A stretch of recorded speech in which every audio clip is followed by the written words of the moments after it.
Okay, looks like we are live. Hello, everyone. How's it going?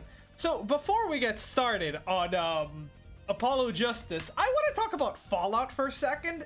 The original game, Fallout 1, because I've actually been playing it and I finished it like last weekend, and now I'm playing Fallout 2. But something really funny in Fallout 1. So, okay, for some context, Fallout 1 is a very unfinished game. It was very clearly rushed. A lot of content was cut before the release. And one thing, so in the Boneyard, which is the ruins of Los Angeles, you can meet a group known as the Followers of the Apocalypse, who are the sort of second major religious group in Fallout 1, the other ones being the Children of the Cathedral, who are kind of the big bads of the game.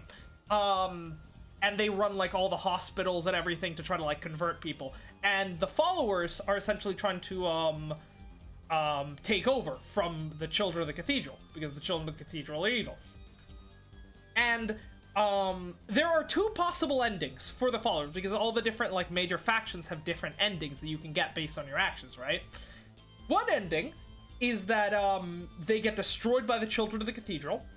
The other ending is that they don't get destroyed, and they go on to become one of the, they go on to take over from the Children as, running all the hospitals in the Wasteland and they grow up to be one of the major factions in the Wasteland, to the point where by the time of Fallout New Vegas, they've spread all the way out to the Mojave, right?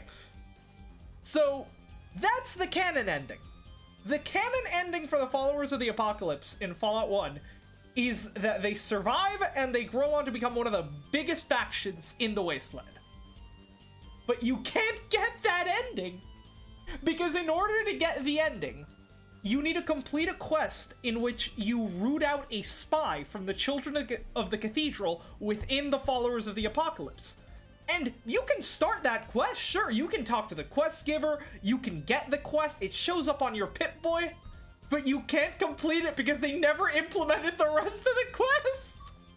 So you literally can't get the canon ending because it got cut because the game was rushed. I don't know why. I find it so funny that they cut the canon ending. How do you cut the canon ending? Like, at least cut the other one, right? Oh my god. Okay, that was just funny thing that I found out while I was playing Fallout 1. So yeah, let's get started. Yeah, no, Fallout 1 is a good game. It's quite old. It took me a while to get used to it, coming from playing, 4, New Vegas, 3, 76, but it's pretty good. It's I'd say it's middle of the pack, I don't think it's as good as New Vegas or 4. Yeah, I think it's pretty mid. Fallout 2, on the other hand, which I'm playing through right now, now that one is really good so far. A lot bigger too. Alright, well, yeah, let's get started. July 10, 1:40 p.m. District Court, Defendant Lobby, number 2. So, but yeah, if you're a Fallout fan and you haven't played the original Fallouts 1 and 2, I highly recommend it. It takes a while to get used to, but I think it's very cool seeing a lot of the stuff that, especially if you really like New Vegas, a lot of the things in New Vegas, like the NCR, the Followers of the Apocalypse, all can be traced back to Fallouts 1 and 2, which is really cool. So yeah, but yeah, let's stop talking about Fallout and let's talk about Ace Attorney. Yes, so we're finally dragging Darian to court. I don't think I need to go through the evidence, since I basically have the entire murder figured out at this point, right? Like, if we just get the diagram. So during the performance of the Guitar Serenade, Garamarai was standing here pretending to be Lammeror. In the meantime, Lammeror was essentially crawling through this passageway while singing.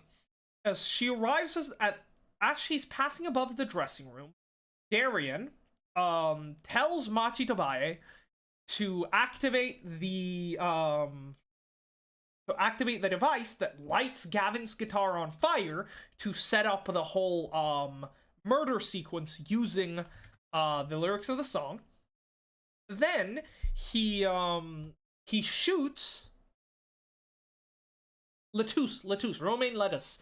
Yes, he shoots Latouche, and Lammermoor is obviously right above. Right, he does that here. He's right above the air vents here, so she hears it and stops for a second. So she misses one word from the song, but then since she has a cue, she continues going, and she's an idiot, so she doesn't choose to report it to the police. Goes up here, does her little appearance, bing bada boom, easy peasy, right?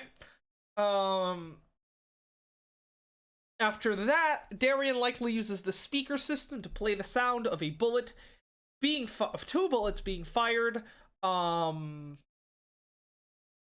the third performance, essentially giving himself an alibi.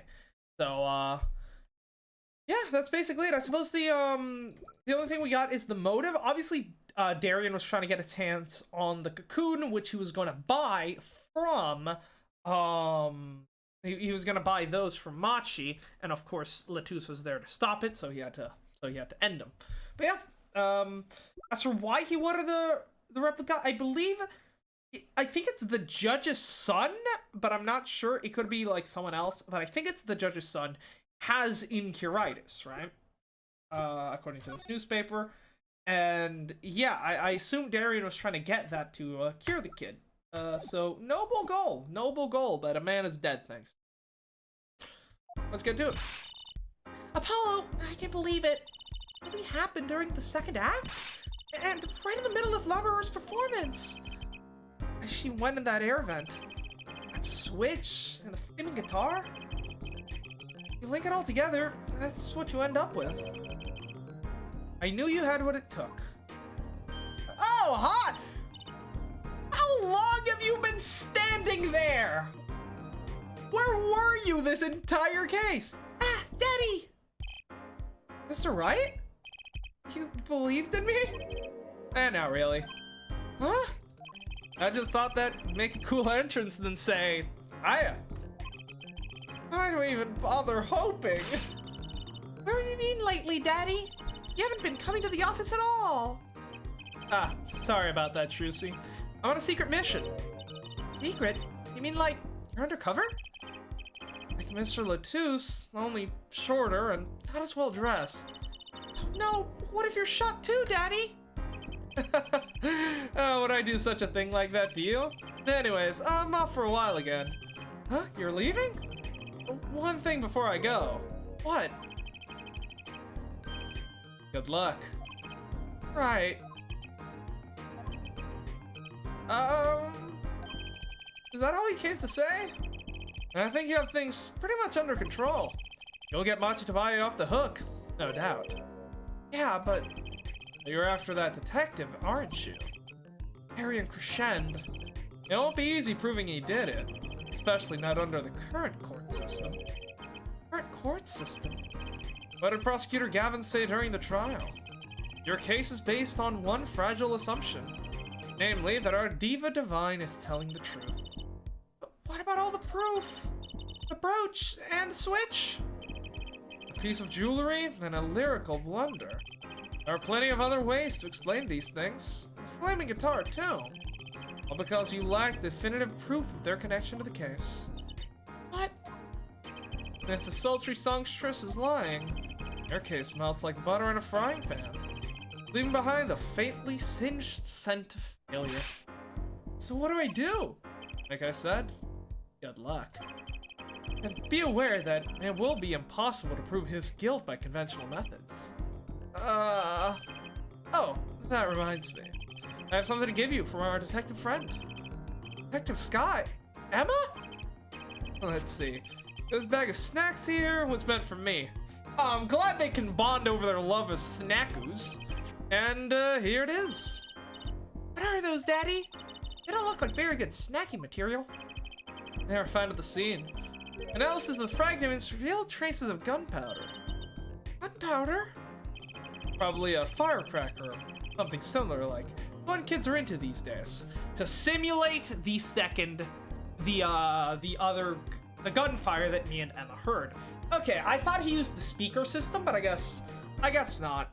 I guess really what I'm just wondering is, unless they were remotely activated too, that would make sense, right? Because, like, the last piece of evidence that we have is that during playing Guilty Love, I believe he is second guitar. Is he number 3?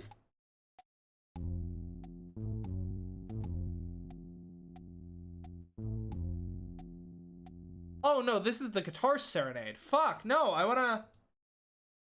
Can I not listen to Guilty Love? Because I feel like Guilty Love is kind of important here, right? Right? How fucking Darian stopped playing his guitar at the very end of the performance? I don't know. But yeah, so it looked like he actually used firecrackers to create the sound of gunfire. I thought he maybe used the speaker system, but you know, fair enough. These fragments were found under the sofa at the scene of the crime, actually. The sofa? Hey, Apollo! That's where he found that little device thingy! Right. Yes. Yep. So he did use the remote trigger to ignite the firecracker. Because there were 2 igniters.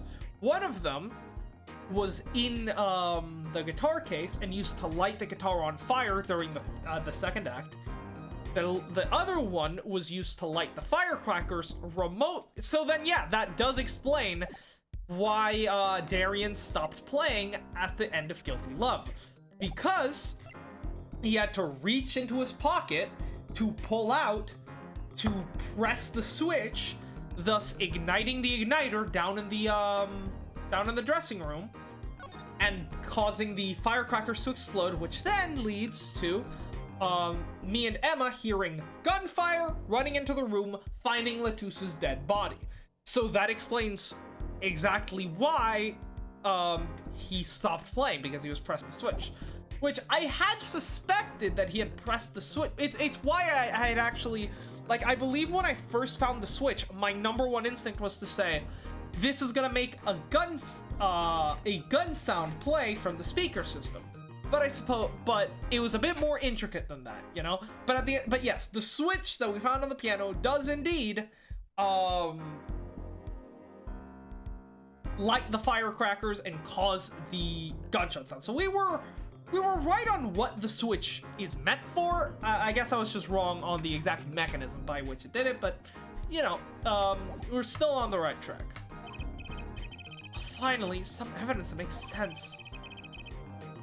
Burnt fragments. Alright, I'm gonna look at that. That's all for me, I suppose. See you after the verdict. Maybe. Right. Every man has an igniter inside him.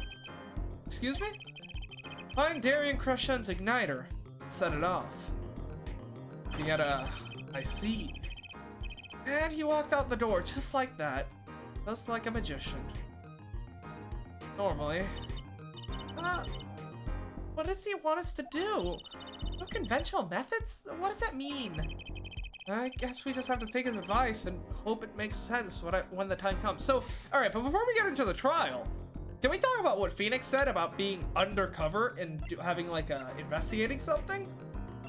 Like, that's very interesting, considering at the start of the game, we learned that Christoph Gavin tried to murder someone and pin it on Wright for some reason, and hell, Wright knew that Gavin was the one pinning it on him, and he fucking, and he believes it's connected to something larger.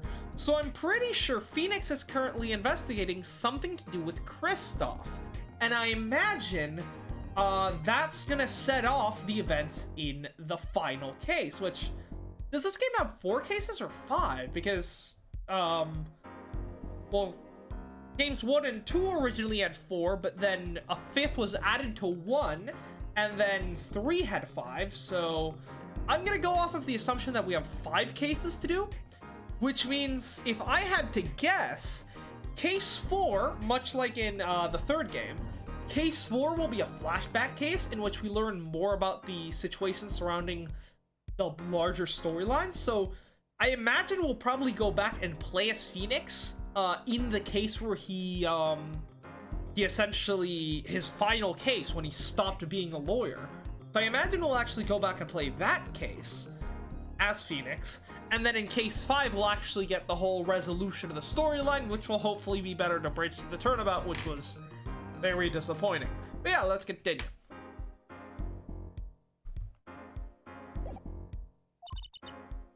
I guess we're almost at the finish line.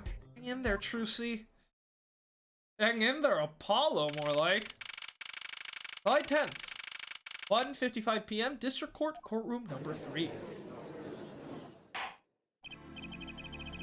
Court is now back in session. Prosecutor Gavin, where is Detective Crescent?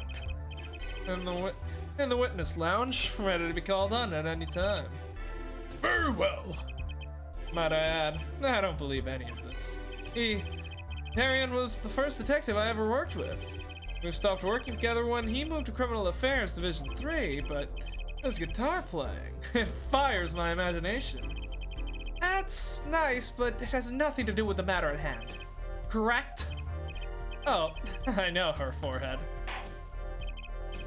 Very well. Call the final witness to the stand. Detective Darian Crescent. Name and occupation, please. Darian Crescent, detective, Criminal Affairs Division 3. What's that That's International Affairs Division, for those of you that didn't know. Right, okay, so he did say something about, So I wasn't mistaken when he said something about international affairs. Yes, okay, I thought I'd misheard that. But yes, okay. Right on board, gear, we can finally stop looking at Darian's dickhead. Literally, Apollo's balls finally dropped, and the judge will finally leak Gavin's private OnlyFans account. This and more on Bottom Gear. Hey, Firewall. I'm doing pretty good. I have an exam next week, so that's gonna be fun. But yeah, I've been playing. I finished Fallout 1, and now I'm playing through Fallout 2. Very old games, but pretty good. How are you doing?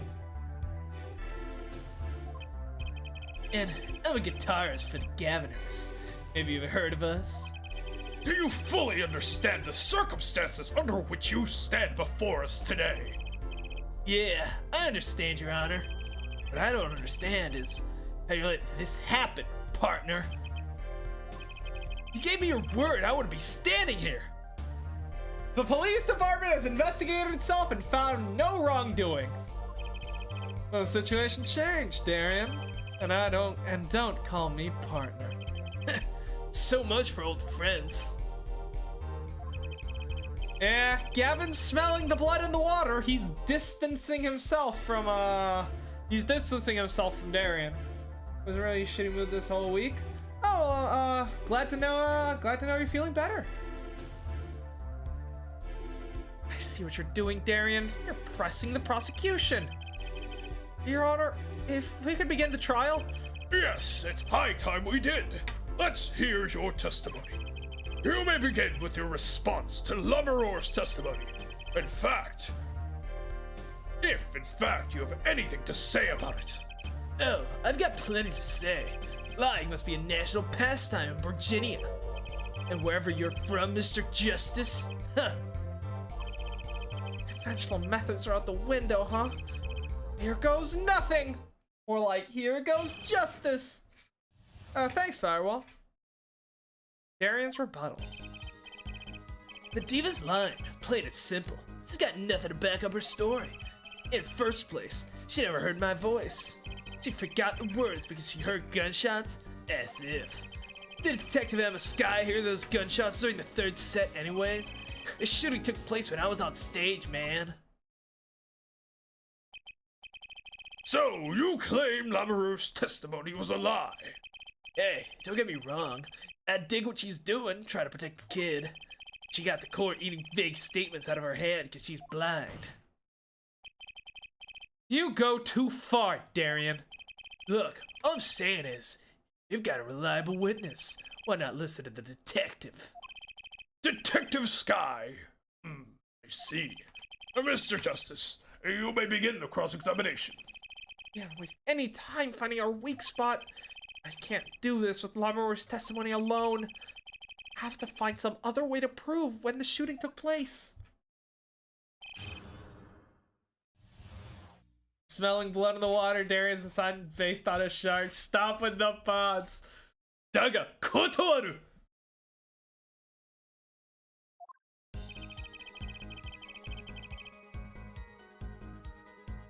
Let's see. Well, it's got nothing to back up her story.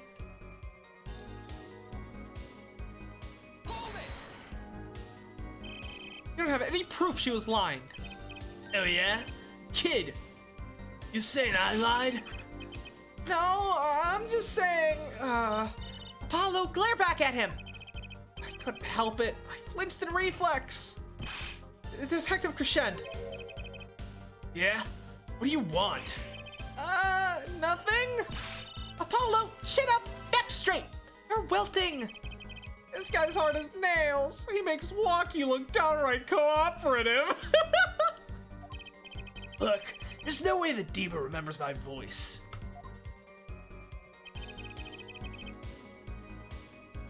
Okay. You never talked to her? Even though you were playing in the same concert? Not a word, as far as I can recall.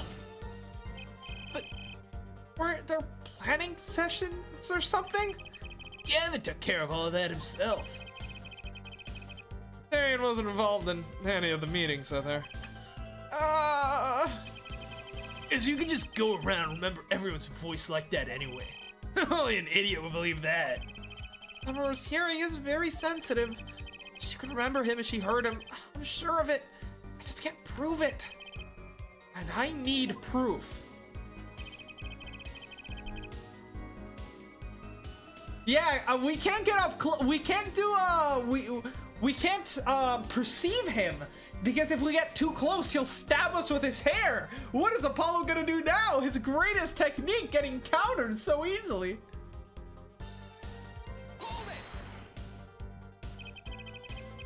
No, she missed the words. Mixing board proves it. Oh yeah? It was a mistake. Blaming it on gunshots? It's just a lame excuse. What do you mean? Mixing board proves what? It proves there was a mistake in the song. A mix in this cue. So, she flubbed it up. Big time. That's all. She spins this story about a gunshot to protect the kid. To cover for her own goof. Man, I have to hand it to her. She wasn't sticking it to me at the same time. Darian, watch what you say. Lammermoor is an artist. She just flubbed it up. That's no small accusation for a performer of her caliber. She got to you all right. I could see it in your eyes.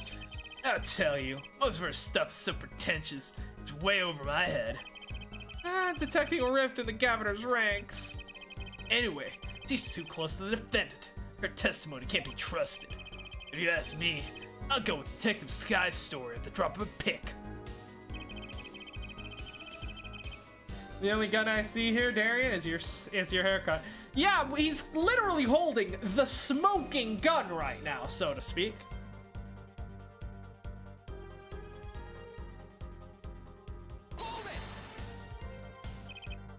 Actually, I was there too. So I hear.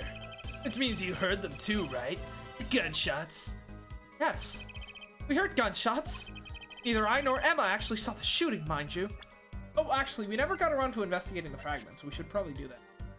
Out of the crime scene, bearing gunpowder residue, possibly a firecracker. Firecracker.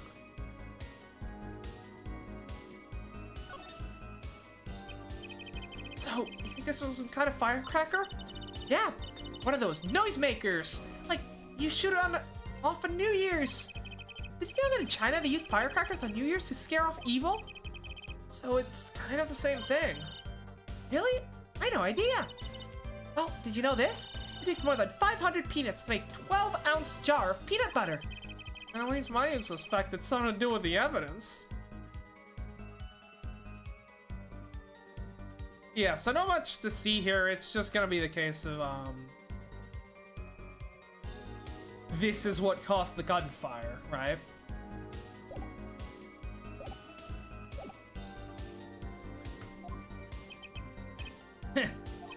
I guess you and Lamarore got the same excuse then. We know one thing for certain here. There were gunshot-like sounds that emanated from that room during the third set. What we must determine is whether those shots were actually gunshots. Hachi heard them too. I remember he said he ran for the air duct when he heard them. So how do we figure out just what those gunshots during the third set were? You already have it. Shooting took place when I was on stage, man. Some kids fired a firecracker near my warren. It sounded like a pound of goddamn dynamite.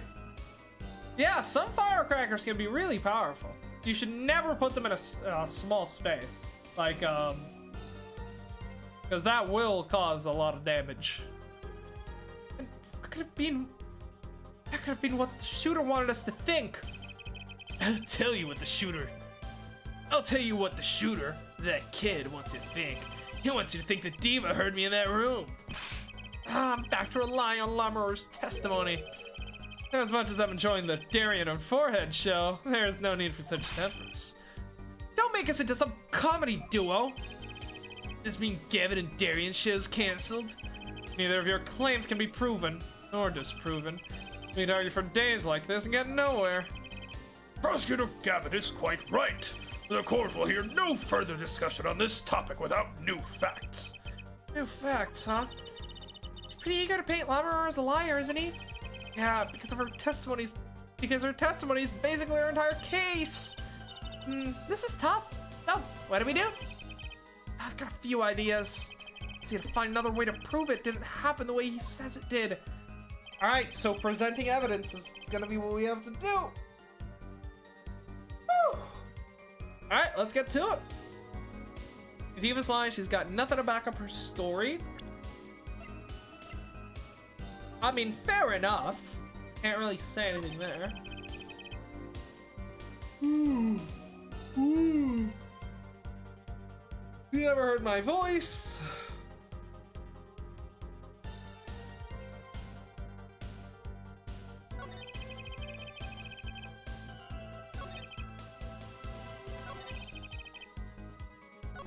Are we presenting our firecrackers this early?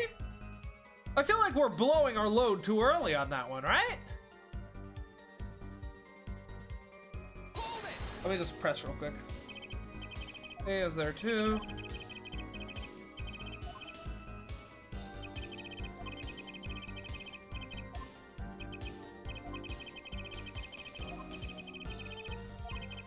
Gunshot-like sound. So Gavin specifically mentions gunshot-like sound. So I think, yeah, we just present the firecrackers here. Imagine Darien's bill just for hair gel.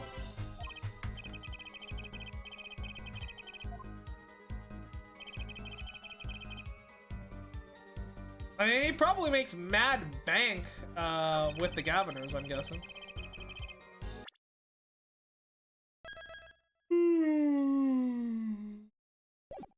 Let's see here. Alright. Burnt fragments, let's go. Objection! Yes. Bit early, but you know. Some things were found at the crime scene after yesterday's trial. What things? First was this small device. That's the remote it triggered an igniter. Correct. And one more thing. What are those? What are those? The remains of something burnt. Not another guitar, I hope. And traces of gunpowder were found on these fragments. We have a report that it was something like a firecracker. How did Gavin know about this? He is the prosecutor. What, you think Detective Sky works for you? I received the report this morning, before coming here.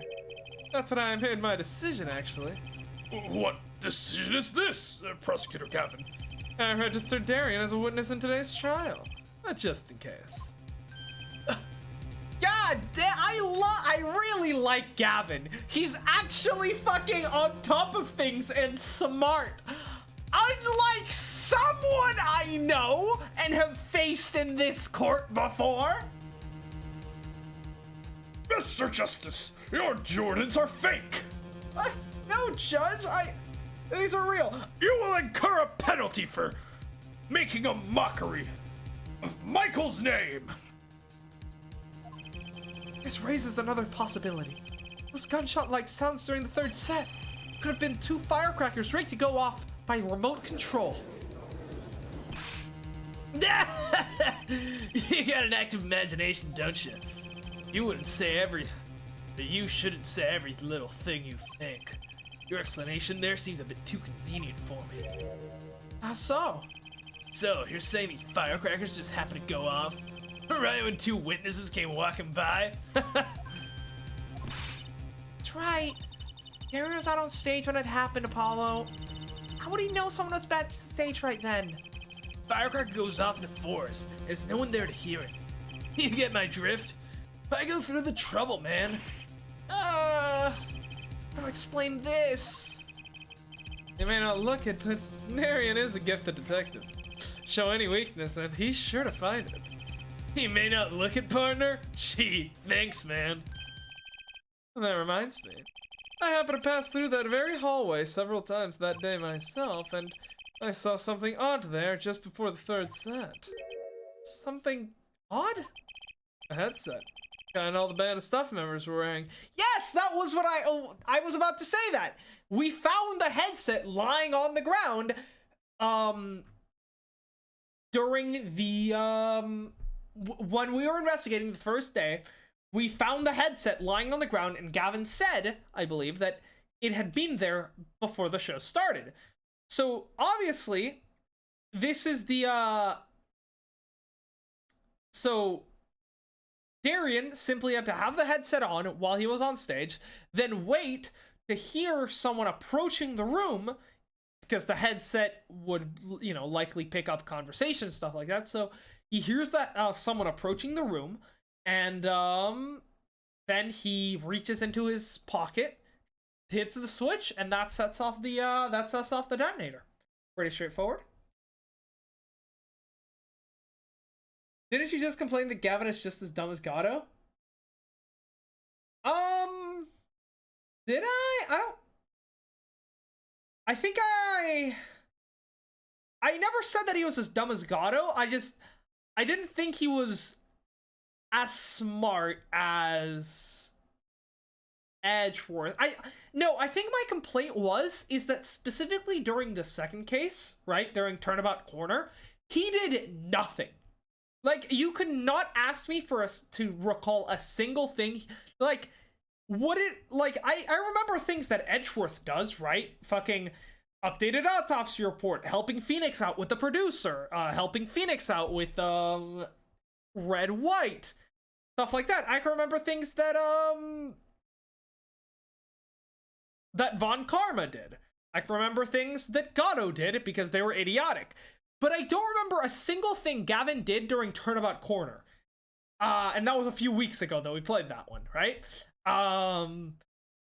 Because Turnabout Corner was literally just me against, like, the witnesses. Like, I don't think Gavin interjected for, like, anything during that case. He essentially just sat back, let the witnesses build his case, and then let me just tear them down without doing anything, right? Like, he may have interjected once or twice.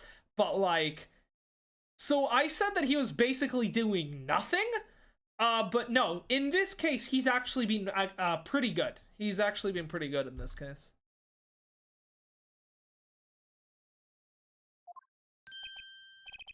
That's right. We picked this up in front of the door to the dressing room. If that headset wasn't dropped, but placed, what if it was turned on? You could hear what was going on in that hallway. Even if you were out on stage. Whose side are you on, Gavin? Listen to me, Darian. There are no sides in a court of law. I like Gavin. He's very, edgeworthy, I guess. That he's, you know, he's out for the truth, I guess. Apollo, I changed my personality. Gavin, I'm wearing Gucci now. Gucci is not a personality.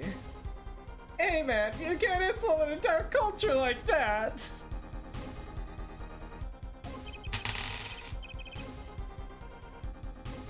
Fucking, Gavin is like, Apollo, I'm gay. And Apollo's like, gay? I thought you were American.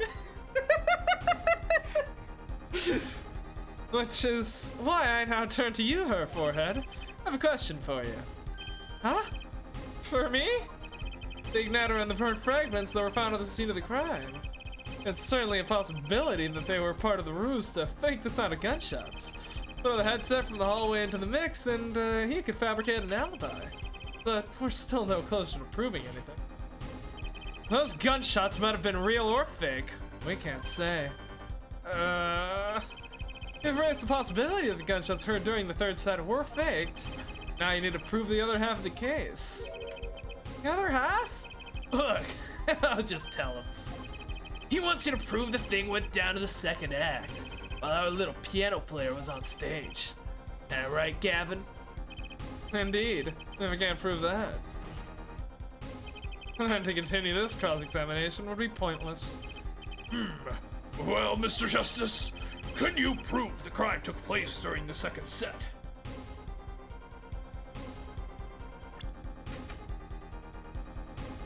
Gavin is literally the definition of the gay or European meme. Is he gay or European? Let's see. Ernie's badge. Can I prove it? Can I? I don't know. Let's look through it. Add to the lyric sheet. Witness, you lost the baby at the hospital. Go find it. Postcard. Patient report. The revolver. Brooch. The mixing board. Earring.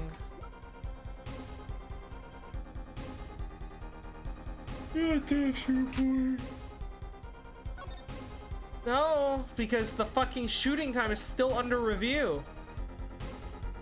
Can the fucking forensics department get their shit together? How is it that they can update an autopsy report within like 2 days of a murder taking place, but they can't figure out the fucking time of a shooting?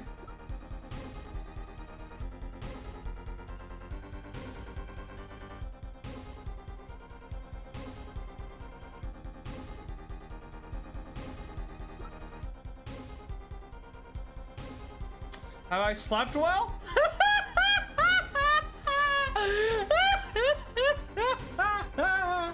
Oh, that's a nice joke. That's a good one. Oh, that's a really good one. Videotape, the headset, trigger, form diagram, the replica, the igniter, the newspaper, the article. Yeah, I don't know. I don't think we have anything that proves this because, like, we could if this fucking autopsy report was... Gavin, would you happen to have an updated autopsy report for us? I think we just have to go with we have nothing, you know? Because I legitimately don't think we have anything. Let's see.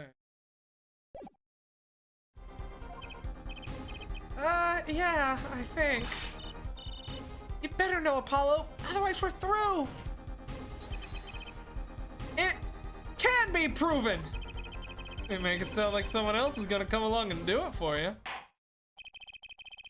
Let's continue with the cross-examination then, shall we? Witness, your testimony, if you would.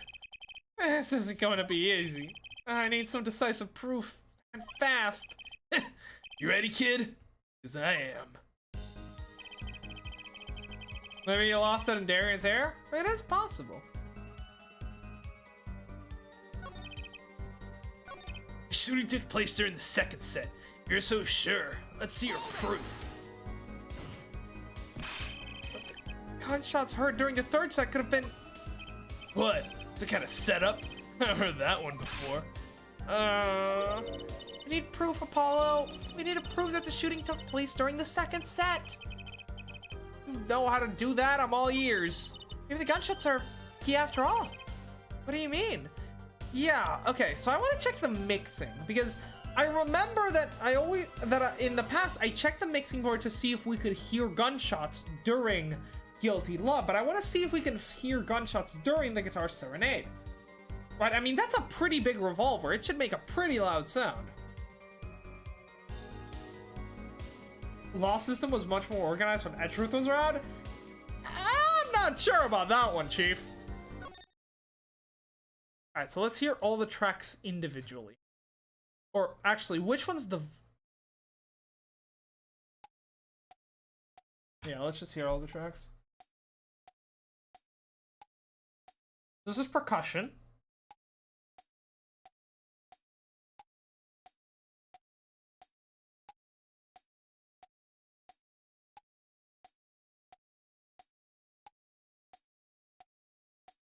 Wow, this is very little percussion in this song, I guess. Jesus.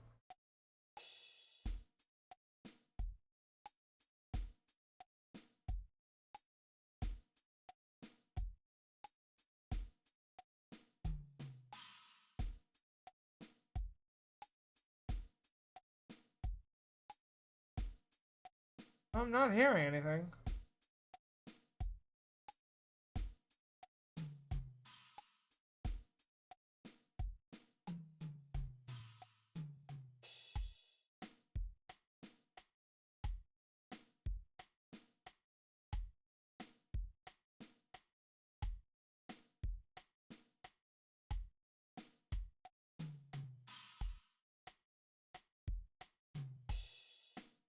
Yeah, I'm not hearing anything on the percussion track, and it should be it should be around this section. Right?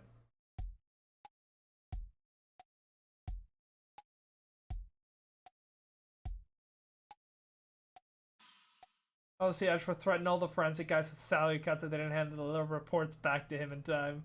Yeah, I guess that's how they were able to do fucking investigations fucking overnight. Jesus Christ. Alright, let's hear this one. This is the piano.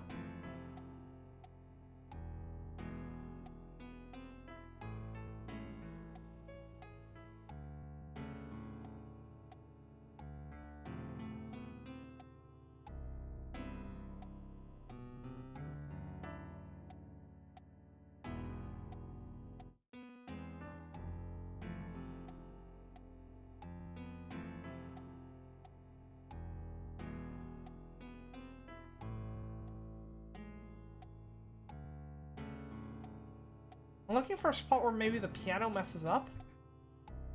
Because I'm pretty sure it was Machi who ignited the guitar.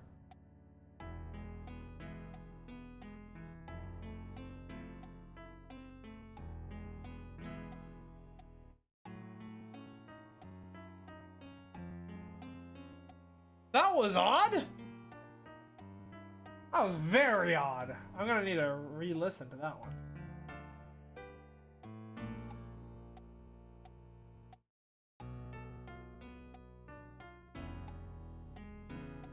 Seems like he skipped a note there. Right? We don't need to listen. Yeah. So let's listen to the end of this section again, because it sounded like he skipped a note there, which would make sense if he heard from Darian, Press the switch! and then he pressed the switch. He would have to lift his hand from the keys, and he would likely, you know, fuck it up. Okay? So let's hear.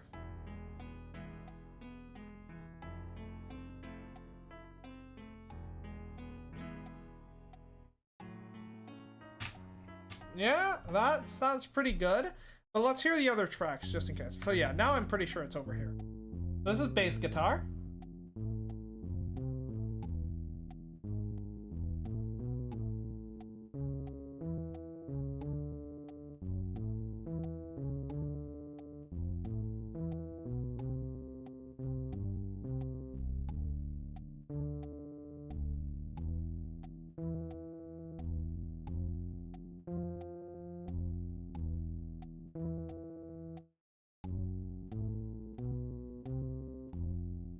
No, nothing there. This should be... Yes, this is Gavin's guitar. So then track 1 is the singing.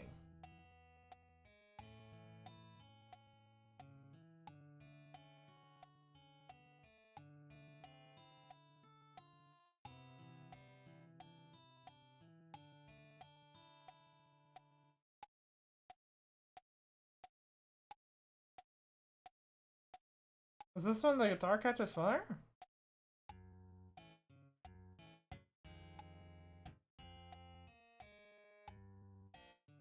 No. That's it.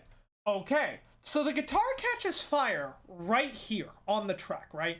Halfway through the third section, right? And we also hear a bit of a mess up from the piano right at the start of the 4th section. So I'm actually gonna, I'm gonna check out the, I'm gonna pull up the vocals, and then I'm gonna do some timing and compare that to the video.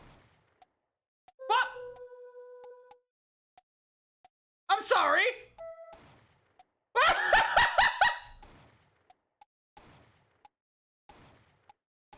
I've never heard a percussive instrument like that before! Well, Jesus, that was easy. Holy fuck. Okay, I mean, I'm still gonna do my whole timing everything, because I want to be right, but my god, that was a lot easier than I was expecting. So yes, it turns out my idea that I had since the very first investigation of checking for gunshots on this recordings was correct.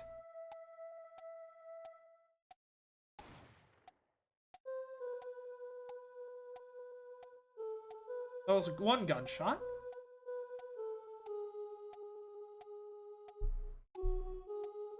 I mean, it makes sense. She would be right there, recording her part, so of course the mic would pick it up.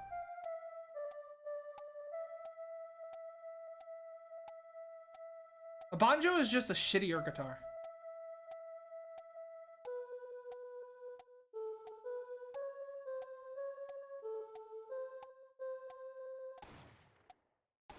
So the gunshot happens there. But I just want to compare something with the video.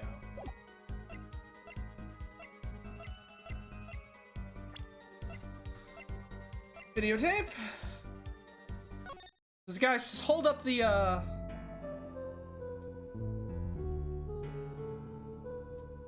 This is the second section. Wait, no, this is not the second section.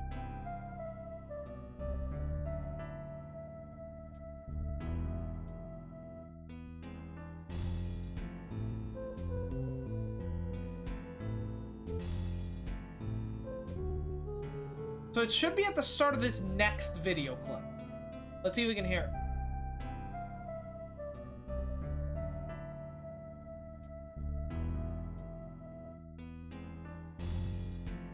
Looks like it was mostly covered up by the other instruments.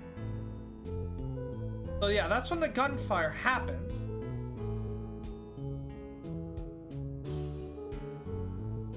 Then Machi activates the igniter. And a few seconds later, the guitar finally catches fire, and Gavin, Gavin stops playing to do the magic trick with La Mirror. Then a few seconds later, the guitar catches fire. So yeah, the timing all works out pretty fucking well. I just want to hear the full thing with all of them.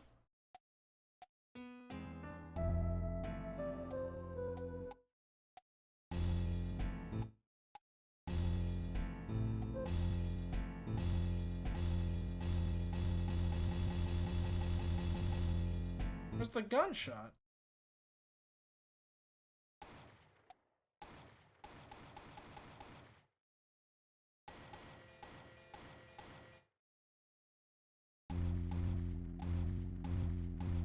The bass kind of slightly covers it up.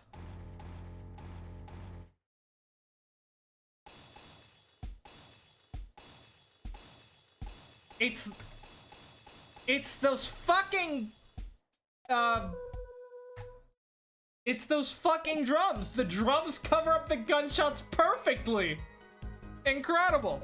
All right, well, we've got our proof right here. What do you mean? Oh, Lammerhurst said she heard them, right? Right in the middle of her illusion, when she was up above the ceiling. Got the words of the song, yeah. You can prove the gun was shot right when she missed those lyrics. We're home free, I think. Oh, not easy, but true. Someone to prove that? Let's take a look through our evidence. Maybe there's something in there. You're supposed to be cross-examining me? Try refraining from private discussions during cross-examination, Mr. Justice. I'm consulting with my aide! Right, Your Honor. Sorry. What if the crackers were in the drums? Those drums would be long gone.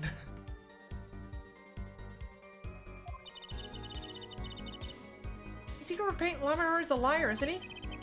Because her testimonies basically aren't our case. This is tough. So, what do we do? I've got a few ideas.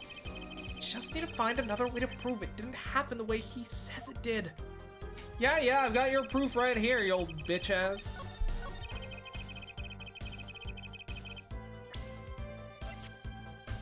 Surprise, motherfucker! Mr. Justice, stop listening to Spotify in the middle of a cross-examination! Your Honor, this is vital evidence. Seems there was a clear proof left behind. Right here in Lammerhurst's song. Song? What exactly is this device thingy? A new variety of gramophone, perhaps? I suppose you could make the connection? Come on, we just use this. Don't get me started on gramophone. This device was used to record the performance part by part. Part? We can move the sliders to adjust the volume. Each instrument is adjustable separately, Lammerhurst's voice included. Ho ho! But what does this prove? According to Lammerhurst's testimony, at the moment of the shooting, she forgot the words to the song. You intend to examine the recording at that moment, yeah? We might even hear those gunshots. Exactly. Ridiculous. Oh, his dick is limp now. He's having some erectile dysfunction right there. How are we supposed to hear gunshots back in the dressing room of the stage? Have you forgotten, Darian? We're all wearing these headsets. Oh. We're all deeply involved in our performance. The Lammerhurst's headset would have picked up what she heard at this, all the same. Then let's get to analyzing that recording right now. Or stop singing when she heard the gunshots fired. Find that spot and I'll find the gunshots. Way ahead of you.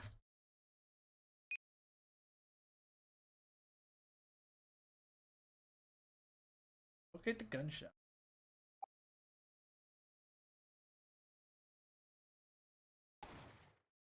There we go. Your Honor, listen closely to this part. This is the track with Lammerhurst's vocals.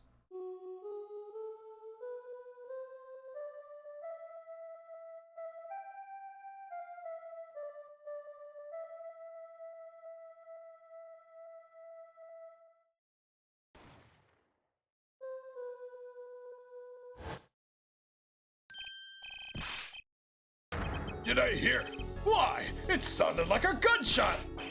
What? This has to be some kind of mistake. Oh no, his hair! Yep, we got him. We got him. So, how the hell is he gonna weasel his way out of this one? We've got a gunshot during the second act. We have proof of why me and Emma heard gunshots during the first act. We have decisive evidence. We've got opportunity. I guess we just need motive now. But I mean, come on. I guess, yeah, we just need to prove the motive then. I do think it's really cool how much of this case is all about the music. Yeah, no, it's really cool. The music and the performance really is central to the case, and the use of sound is really cool too. I believe a case has been made. Gunshots were heard during the second set. Which means Lamura's testimony was true. Ugh.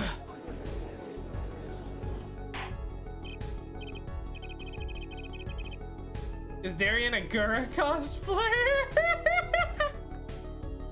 When we finally catch him and he breaks down, the only sound he will make will be ah. It was the other man speaking, not Mr. Latouche. Well, what did he say? It's over. Press the switch now. Just after that, there was a gunshot and then the guitar caught on fire. Detective Crescend, you weren't on stage during the second set? You could have done it. But why did we only hear one gunshot in the recording? It's entirely possible there was only one gunshot, and then the second one was done specifically to create the illusion that... Yeah. If there was only one gunshot, the second one could have been done only to create the illusion that that someone inexperienced with guns, like Machi, was the actual killer, like I had hypothesized during the last stream. There were 2 bullets fired from this weapon.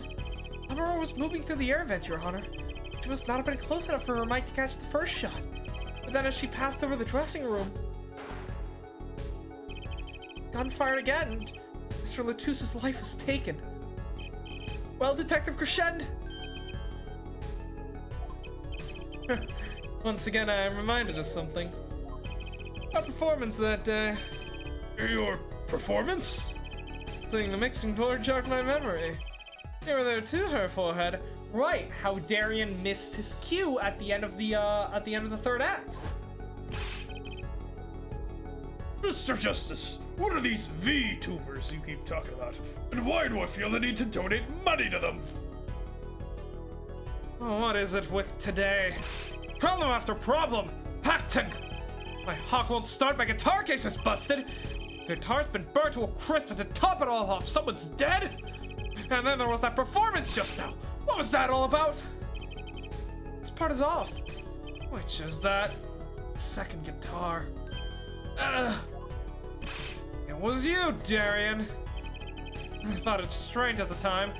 How could you miss such a simple cue? You know, I know how you play. You're better than that. Yeah, well, You what? And Prosecutor Gavin, what are you getting at? I'm talking about the... Oh, fuck. I'm talking about the murder weapon. Mr. Latouche's 45 caliber hand cannon. As we have learned, even a shooter doesn't go unscathed with a revolver that size. You mean to say he hurt his hand while shooting, and that's what caused him to mess up during the end of Guilty Love?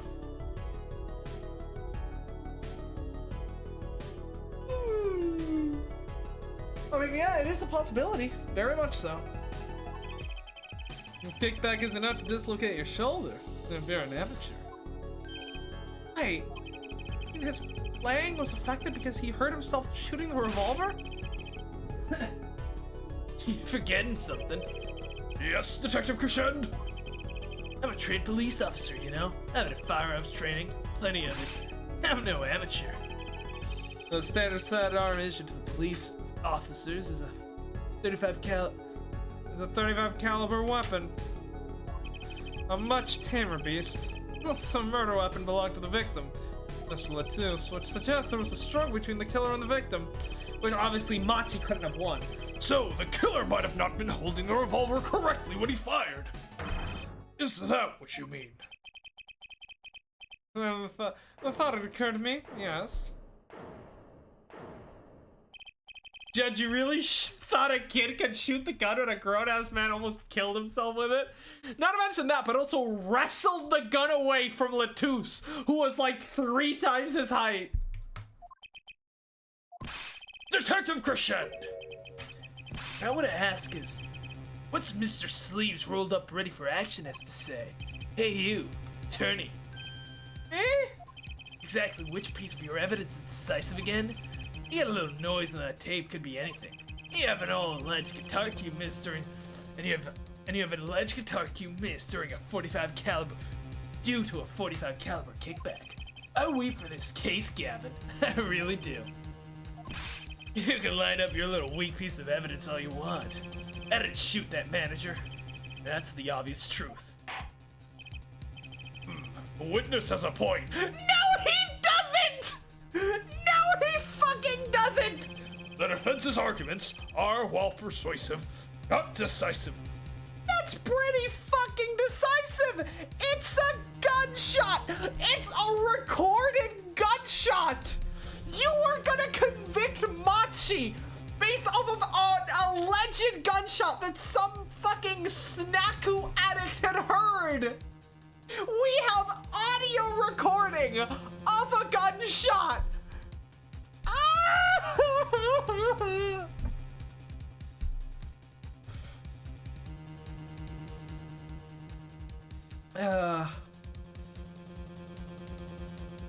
Okay, yeah, no, I can I'm so lightheaded right now. I can feel the sugar level in my bloodstream being in the fucking gutter. I think I need to order me some food. Hold on, give me a second. What should I get? That is the question. Is McDonald's not open? It is. I don't know, why is it not showing up then? Whatever.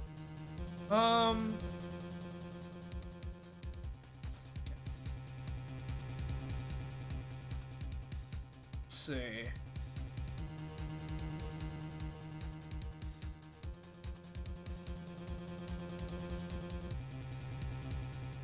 What about Popeyes?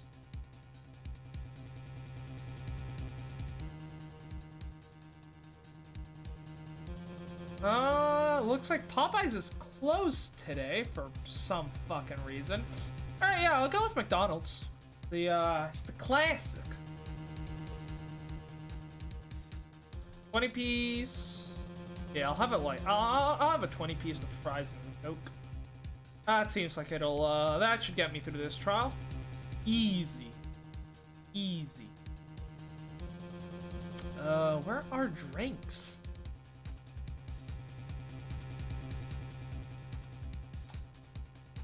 There we go. Coke.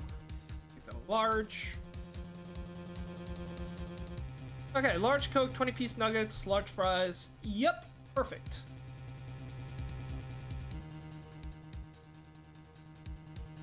Let's get that delivered quickly.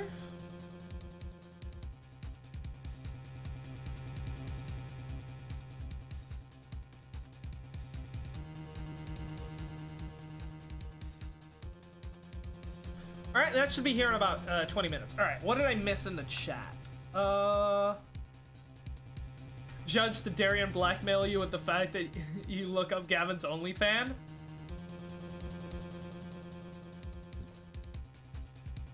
I just think the justice system in this game is fucked, honestly.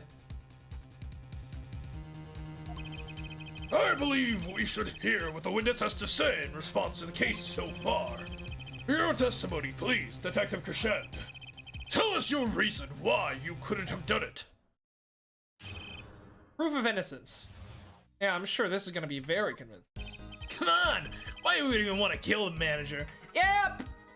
It's the motive argument. You want a reason? Easy. I got no motive, man. This was a diva's first trip to the country, right? How could I possibly know her manager? Because he was an Interpol agent, you fucking nuns. You literally have told us multiple times that you work with the International Affairs Division of the police department. I didn't know him. Why would I want to kill him? A simple reason indeed. Prosecutor Gavin, is it the case that Mr. Latouche had not been to our country before? According to our records, yes, not even once. I see. Very well. Mr. Justice, you may begin the cross-examination. Right, now I need to find a motive. It's the Incuritis. It obviously is. Also, yeah, speaking of medication. The cocoon. That is a very good question, Darian. Why don't you tell us? Manager, sure, but Mr. Latouche was... Oh, right. Sorry, an Interpol agent, wasn't he? I just have trouble picturing that big lunk as an undercover cop, you dig? That's the point? Not a very good one, seeing how he got wasted.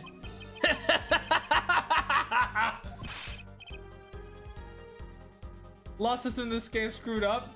Dude, that's like Reddit conspiracy level theory. Yeah, I'm sorry. I should back up my claims with evidence, right?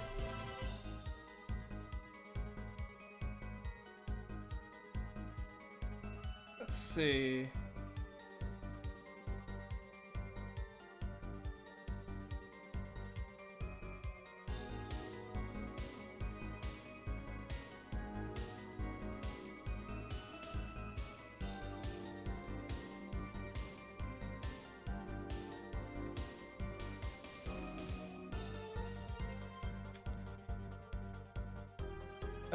Okay, so it should be getting here in about... Yeah, it'll get here in about like half an hour. Alright, cool.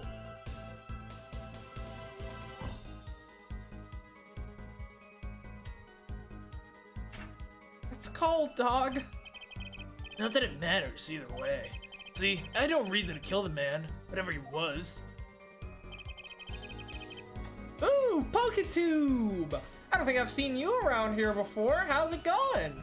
Is this your first time in one of the streams? This game sucked?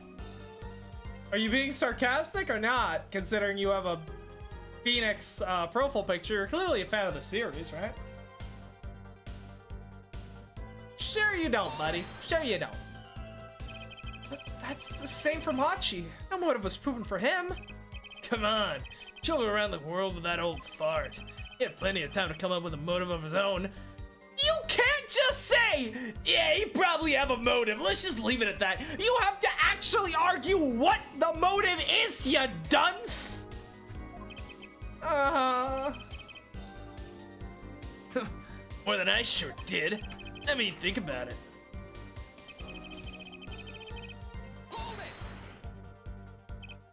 Darian, you're a detective with international affairs. Yeah, what of it? Remember, this was Mr. Latouse's first trip to the country. You still could have met him prior to the concert. Huh? Don't you take any international trips in international affairs? That's right!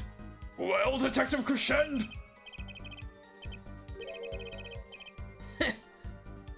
That's your game, is it? I guess I better confess then. Confess! Yeah, I'm a bit of an embarrassment, but I've never been sent overseas. What? But you're an international...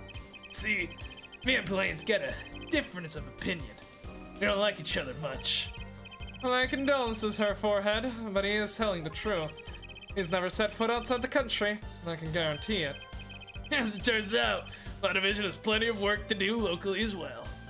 So much for the Gaviners being the fucking greatest band in the world. They haven't even done an overseas tour? What the fuck? That's so unfair. Now, a lot of people didn't like Apollo Justice as a game. Why? I've been enjoying it quite a lot.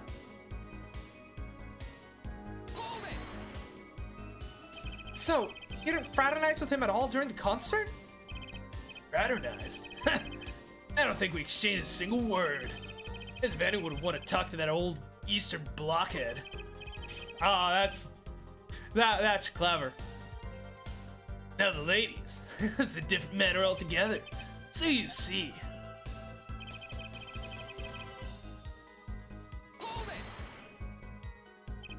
You sure about that? What? Wipe that look off your face before I do it for you. Listen, you try throwing out one of your wild accusations, I'll throw it back at you so hard, you forget who you're accusing of what. Her forehead. Perhaps it's best if you let your evidence do the talking, yeah? Man, what evidence? That's what I want to know. So he's using his motive question as ammunition, huh? You're gonna do the Alabama concert or the Japabama, I guess? I've got ammunition too. Evidence!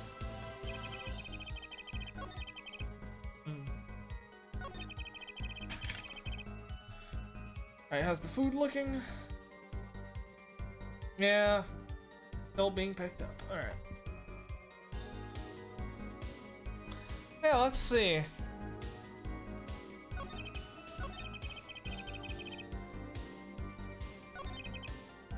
Got no motives. To do his first trip to the country.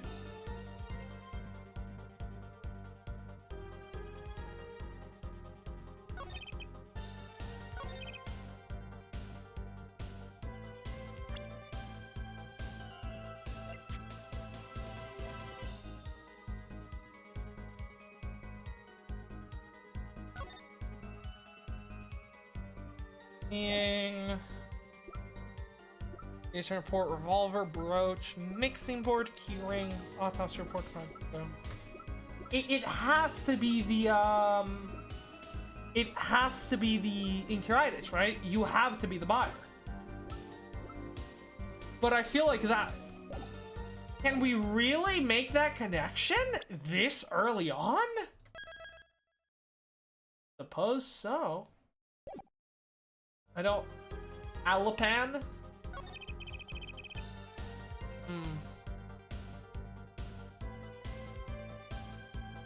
Man, I am exhausted, but we will be finishing this case today. That I can guarantee. How could I possibly know her manager? Yes, or so.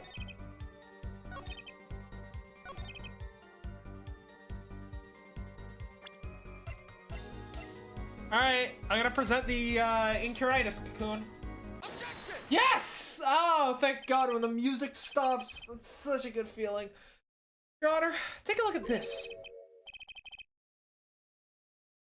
What's that? Looks like candy. It's not. Don't lick it, please. Detective Crescend, ever seen this? Looks like a piece of candy. What it is evidence. Don't lick it before you try it. Good line. Specifically, this is a replica of a cocoon. It was found among the victim's belongings.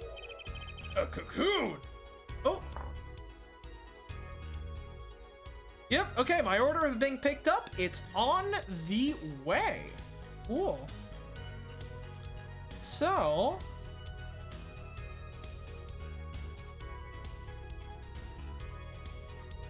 yeah, I need to get ready. So I can't look at the chat right now because I'm busy with the, I mean, I'll check out but I need to be looking at the,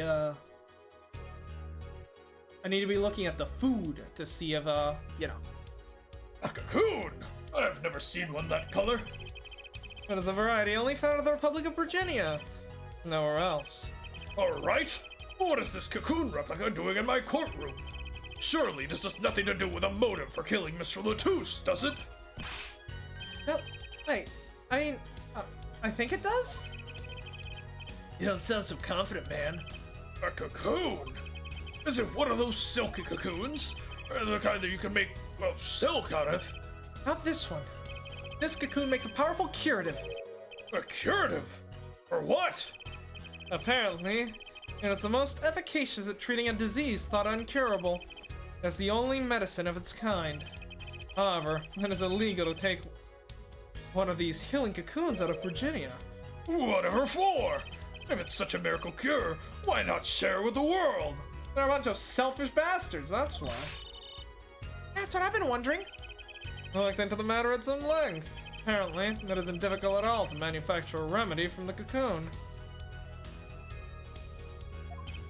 Yet if you change the process only slightly, you can easily make a large quantity of something else entirely. Ah, yes. Drugs. A deadly poison. Oh. Oh. I thought it was gonna be like drugs, but I suppose. What? There was an incident several years ago where one of these got out into the black market. It caused quite a commotion in the global community, though the media was kept largely unaware. Intriguing. This all led to a strict ban on the cocoon export, one rigidly enforced by Interpol, among others. Interpol? What? That's such fucking bullshit! Literally, so many people are gonna die just because you motherfuckers can't deal with one little fucking poison in your fucking, in the fucking streets. I mean, like, Cyanide isn't exactly hard to make, you know? I'm pretty sure you can distill that shit from apple seeds. Right. The victim, Romain Lettuce, was an Interpol agent. Dr. Crescend, you insist on referring to him as a manager. But that is misleading. Romain Lettuce wasn't killed as a manager. He was killed as an undercover agent. And on that bombshell, I'm gonna take a small break. Mr. White, why were we in an anime courtroom? Shut the fuck up, Jesser. We gotta cook the fucking methy from the Incaritus cocoons. Insert all the Dahlia flashbacks. Yeah. Alright, yeah. On that bombshell. We're gonna take a probably like 5-10 minute break here while I go pick up the food, and I'll be right back with some lovely McDonald's to eat so that I don't pass out while recording this. And yeah, we'll just keep this music.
All right. Let's get back at it.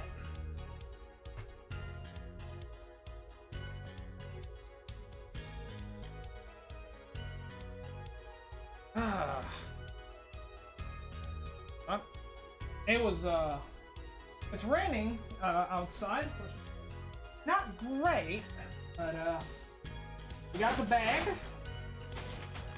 Ah, fuck! My headphone cable snagged on the underside of my desk. Okay, so we got that. Here's a drink. Alright, beautiful.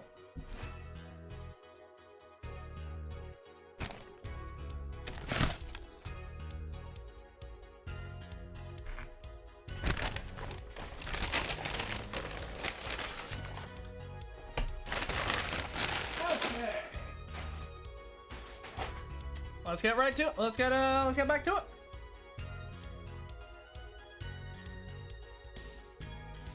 I got my salt.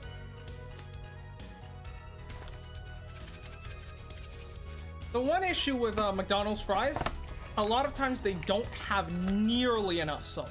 Other than that, they're really fucking good. But oh yes, we need the chat to be up, so do that.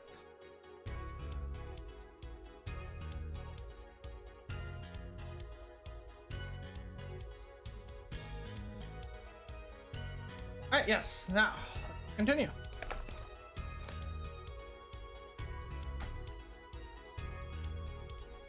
He was killed as an undercover agent.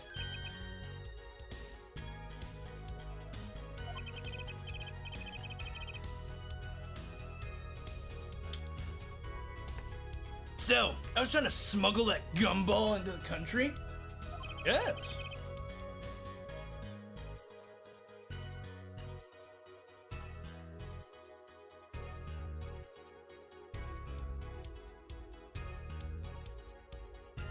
That what you're trying to say? I'm saying that that could well be a motive for murder. Oh, so I was gonna sell it on the black market, make myself a pretty penny. No. Ridiculous.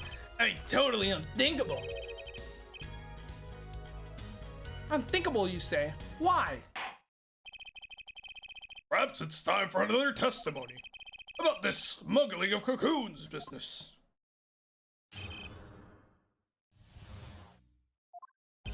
International Affairs got a memo about these cocoons. Interpol's all hot and bothered about them. Can't sell them to the black market. Too dangerous. Yeah, cocoon smuggling ain't exactly lucrative anymore.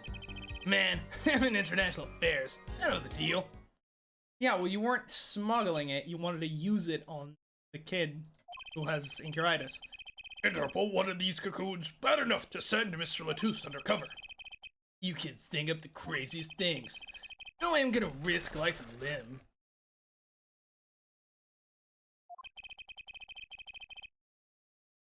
Just to get my hands on some dirty cocoon money. Not the most noble of statements, but duly noted. According to reports, these cocoons top Interpol's list. Selling them to an underground organization would be risky. I see. Very well. You may begin the cross-examination.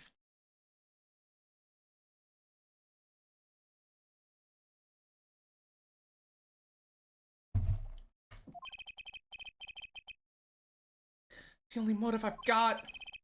It was up to something. I'm gonna find out what.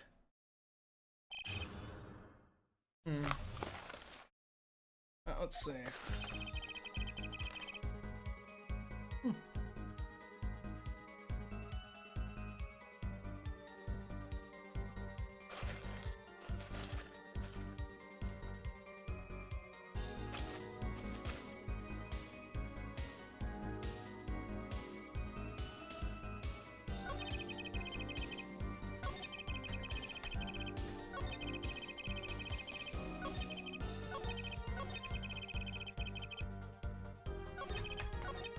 Of course it isn't, but let's try pressing.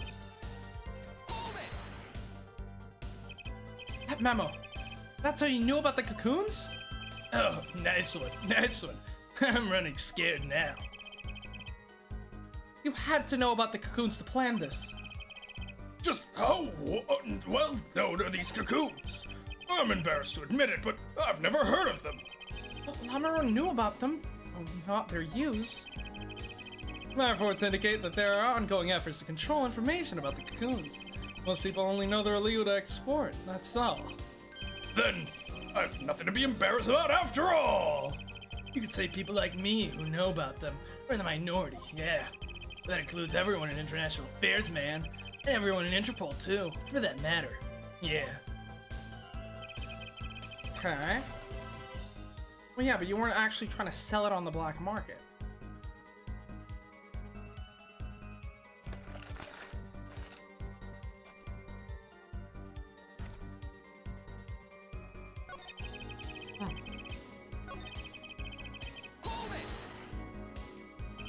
So, there are other Interpol agents like Mr. Latouche. All over the world, likely. Deep undercover, most of them. That's why these cocoons are too hot for the black market. You don't want Interpol sifting through your wares. Most come to the conclusion that you can't sell them on the black market. Too dangerous. Dangerous? Yeah, Interpol finds you, they arrest you on the spot. Or another marketeer might think you're part of Sting and take you out himself. Times have changed.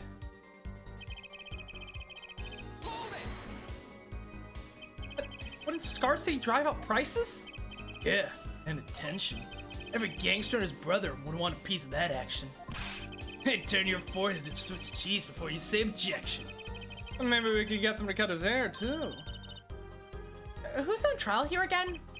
Man, you so obviously know nothing about the market. And that's a bad thing? Didn't even try to mess with me about this stuff. I'm in international affairs. I know the deal. Which is why you'd know how to find a loophole in the system. Hey, you can say what you want about me, but back off international affairs.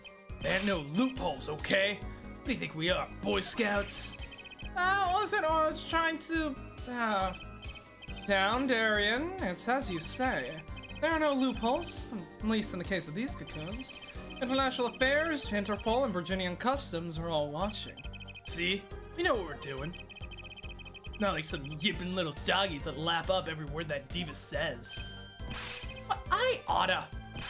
Out of what? Want some of this?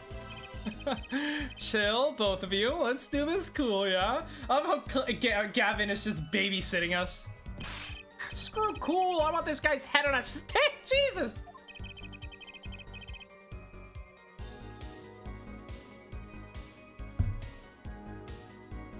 The replica has to be key to his motive. Gotta be a way to find out what he was up to.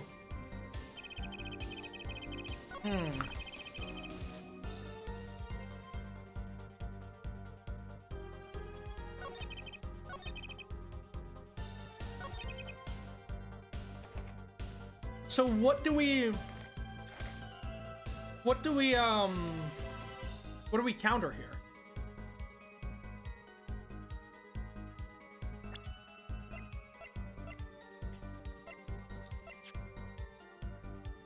I know we're obviously meant to use the newspaper article, right?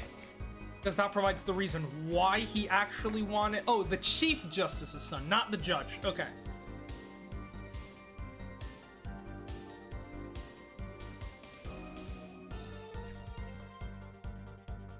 I mean,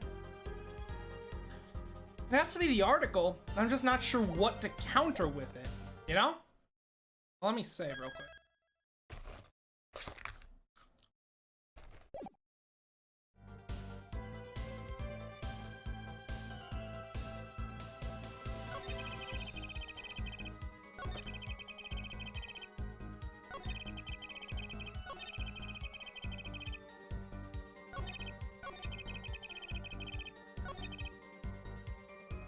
I think we do this one with the newspaper article. Objection! Yes! Oh, I'm such a god. Why not choose a less dangerous buyer then? I would.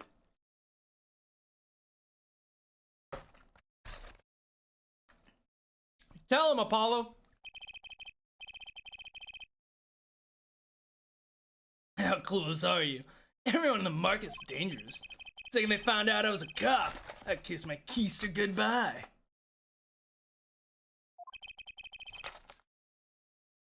Plenty of cops in the black market. Plenty of them. Cops are crooks.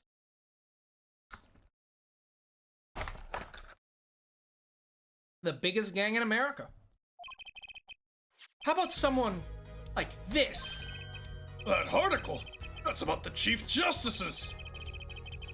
A deadly poison can be extracted from the cocoon, but so can a cure. Not a cure for just any disease. A cure for incuritis. Incuritis? I've heard of that somewhere. You went to visit a victim of the disease this morning! Aha! Why, that's the disease the Chief Justice's son had. You aren't saying... Our witness is a detective. He would have contacted the Chief Justice. You are saying... Yes, I am. The Chief Justice would never deal in contraband. Not even to save his own son's life?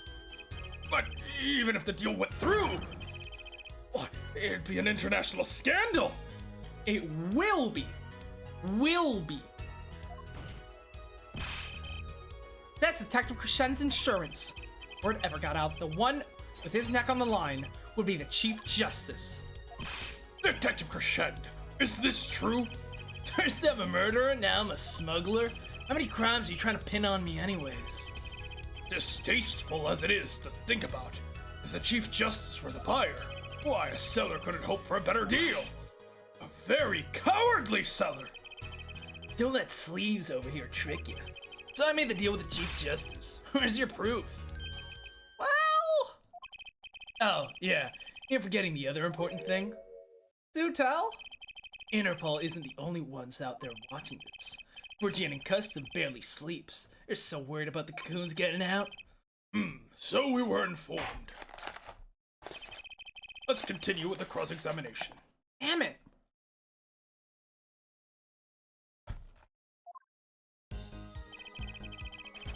We are close, though.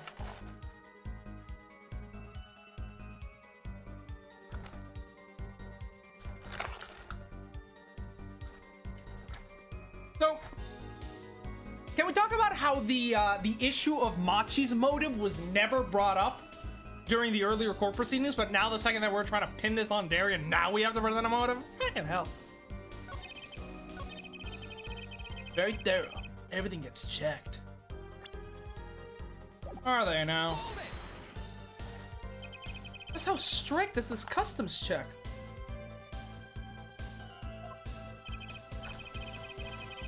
Way strict. They keep planes on the ground for hours. I do recall it being a bit extreme. They were even confiscating gumdrops and marshmallows. Yes, it would be hard to distinguish them. That's right. Gavin was in Virginia, wasn't he? He's got knowledge.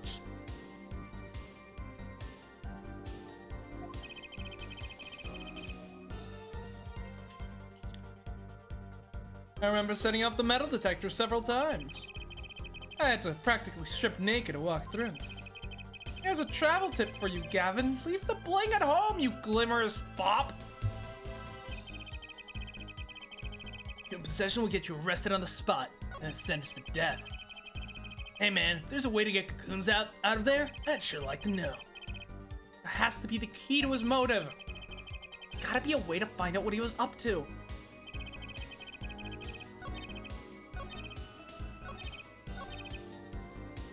Okay, let's find a spot. Yes, we know that.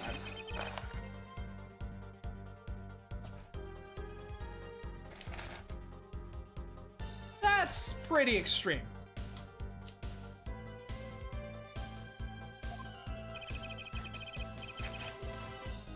Virginia has this rep as an idyllic, laid-back place.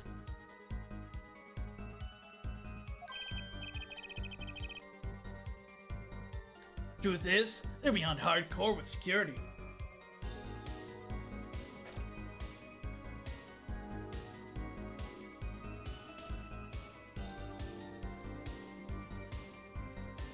Those fries are really fucking good.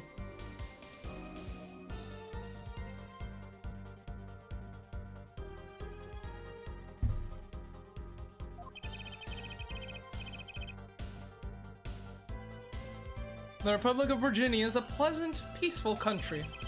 This level of security shows us how truly concerned they are about these cocoons.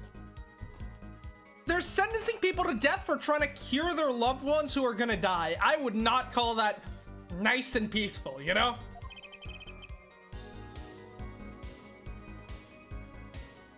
Again, lack of salt on the nuggets too. Incredible.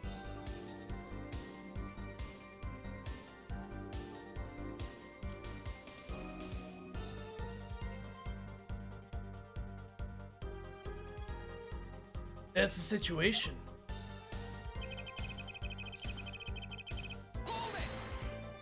There is a way.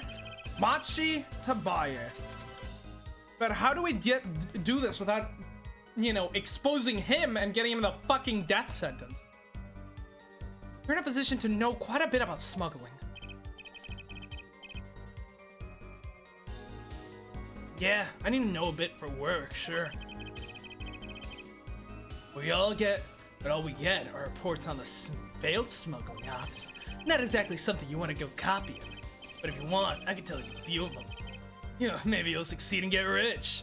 Well, no, but if you know how they fail, you can make sure yours doesn't, right?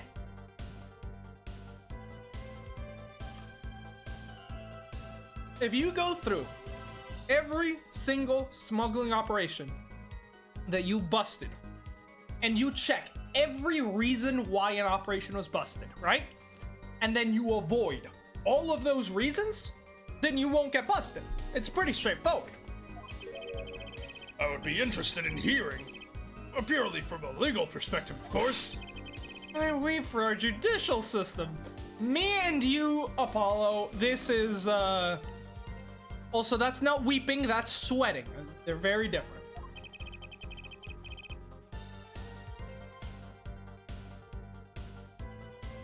The replica has to be the key to this.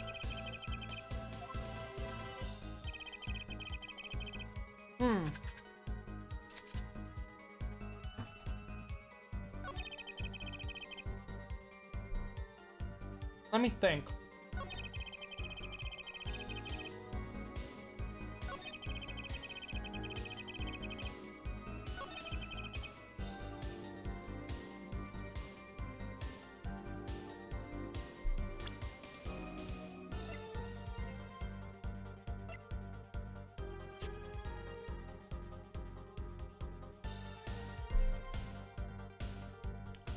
How did Machi get that cocoon out of there?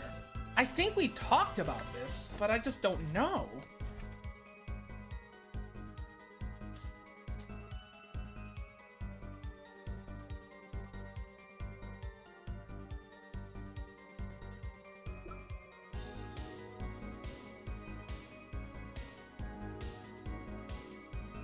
Trigger. Virginian newspaper, kind of useless.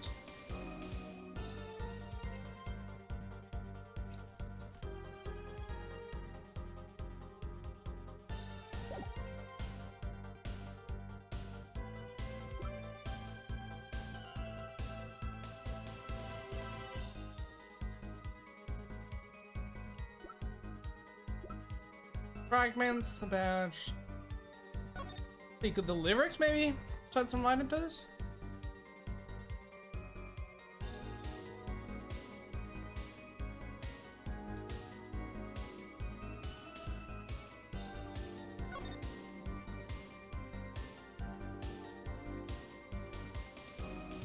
No.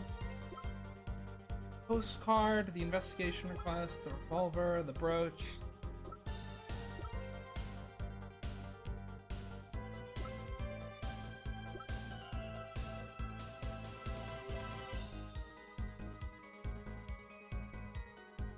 I mean, I suppose you could shove one up your ass, right? It's the right shape.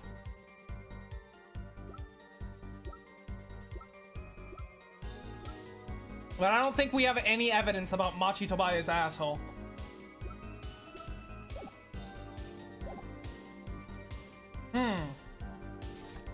So, what now?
That does include everyone in international affairs, but you're the only one who actually had out of everyone at international affairs, you're the only one who had the opportunity to kill Latus.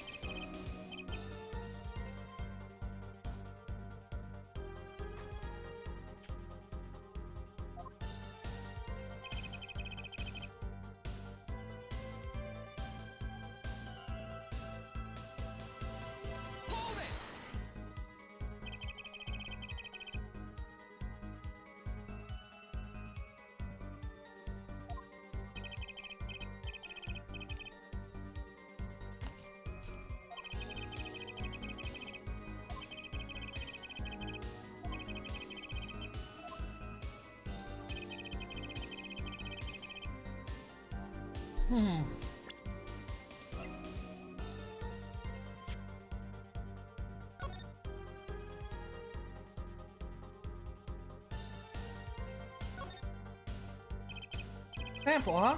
Think they put a big enough label on it? Maybe it's to keep people from eating it by mistake? Yeah, they might think it was an otherwise tasty white lump of plastic. Maybe it's the manufacturer. Supple Toys. You can't afford the real thing? Sounds like a company Mr. Wright would like. Could... I mean... Mr. Latus got through customs with this, so... Could it be as simple as Machi just stamped sample on his cocoon and they let him through with it? It couldn't be.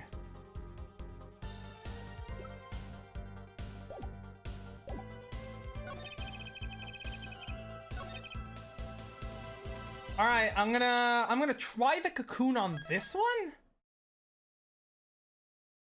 This is a shot in the dark. It really is. I'm not sure on this one.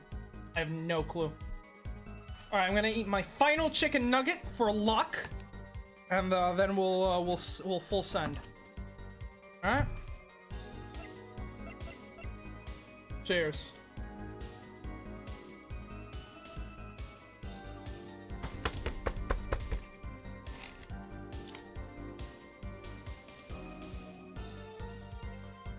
All right.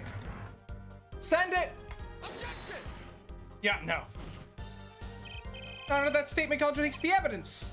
It does? I don't see anything contradictory. You sure about that? Objection overruled. Try to think before you make accusations, Mr. Justice. That didn't go so well.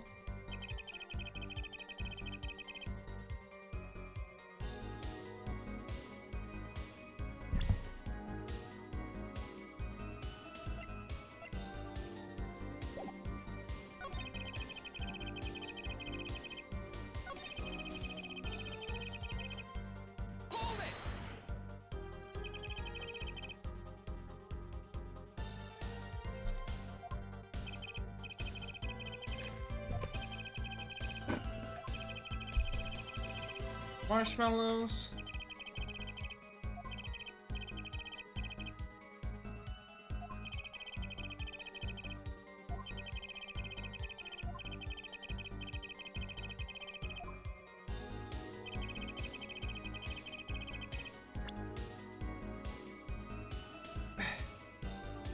Yeah, I have no idea.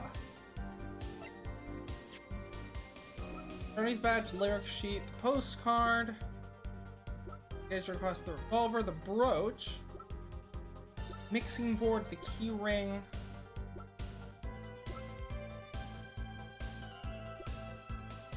Officer report, crime photo.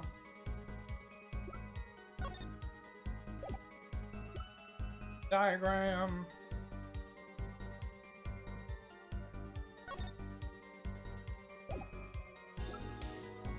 Videotape, headset,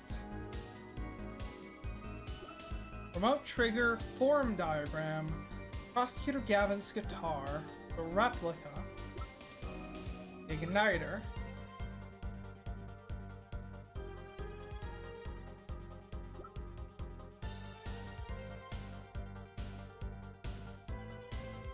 article, fragments. Yeah, I have no clue.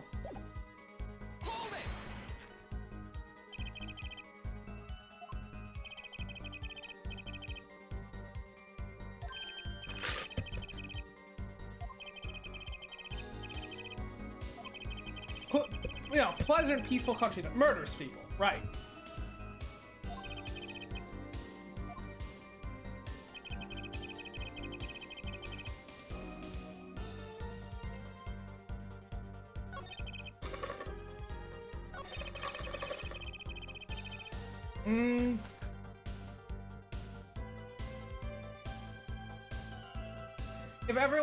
If everything gets checked, the only way through is to make it seem like the thing you have isn't what they're looking for, right?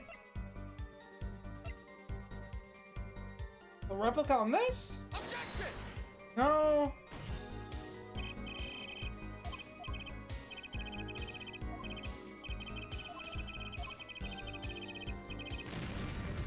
And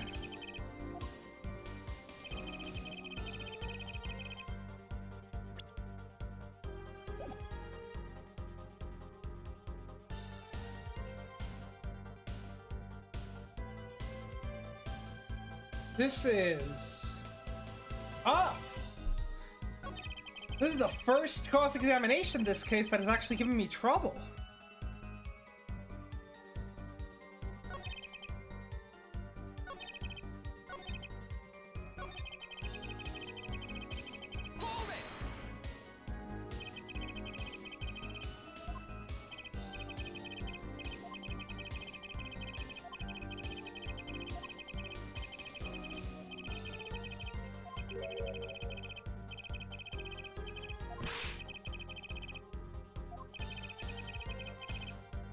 The replica has to be the key to his motive, right?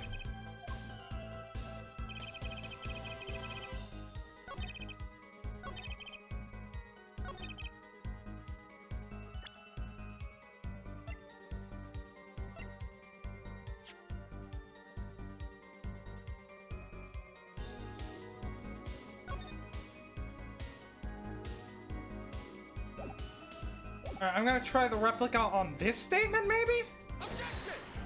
No!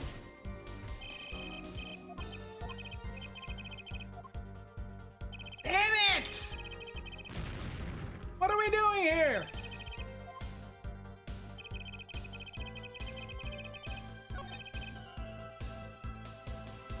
Getting customs is very thorough. Everything and everyone gets checked. Alright, do we have anything regarding that? More patient requests.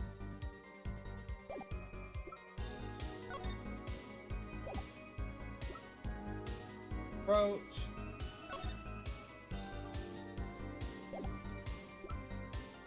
Next import the key ring. Let's report the crime photo, the diagram, the videotape. That's trigger form diagram.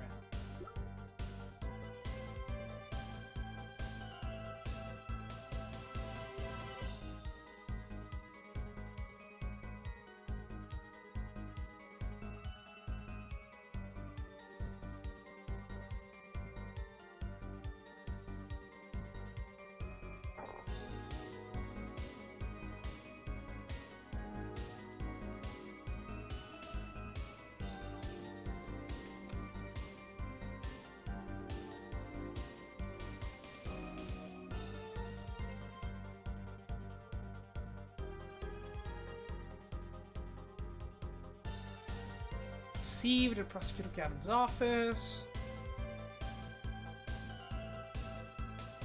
Replica.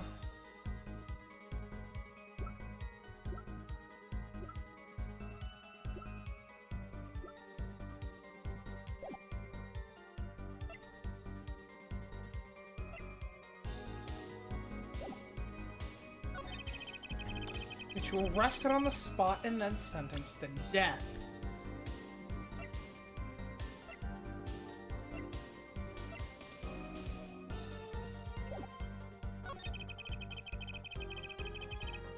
Sure liked him.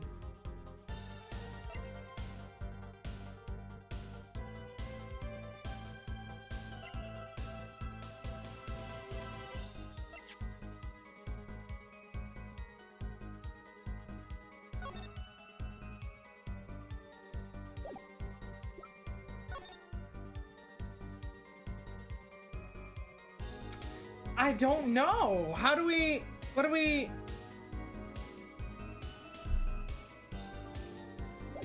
What is it?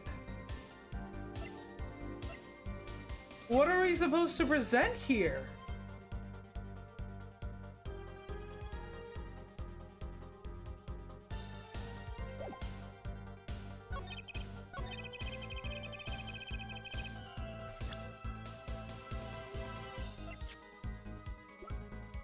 Press the revolver, the brooch.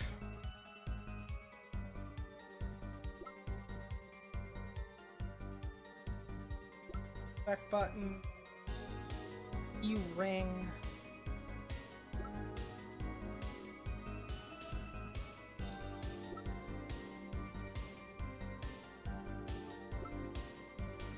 Diagram the videotape. The headset, the remote trigger.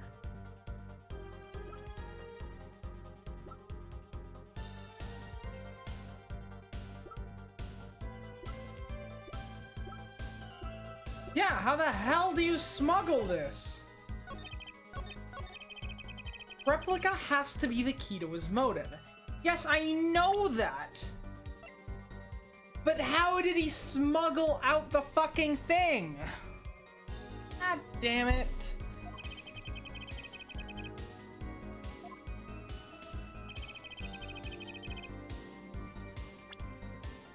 It has to be the cocoon, I'm just not sure where to present it to.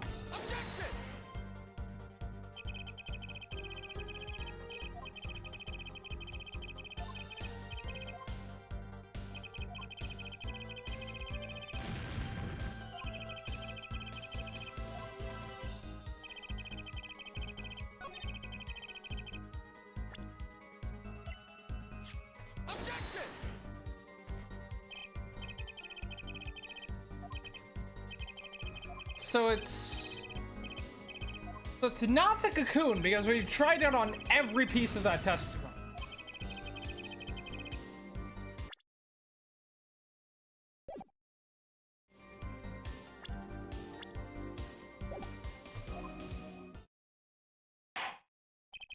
Yeah.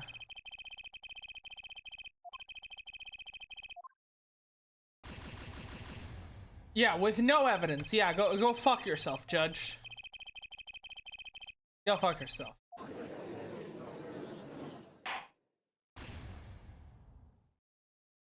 Alright, let's try that again.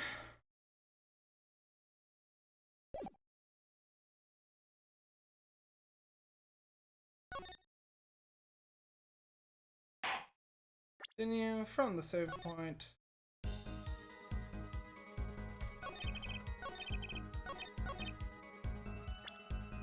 Am I just being dumb here? Am I being dumb here?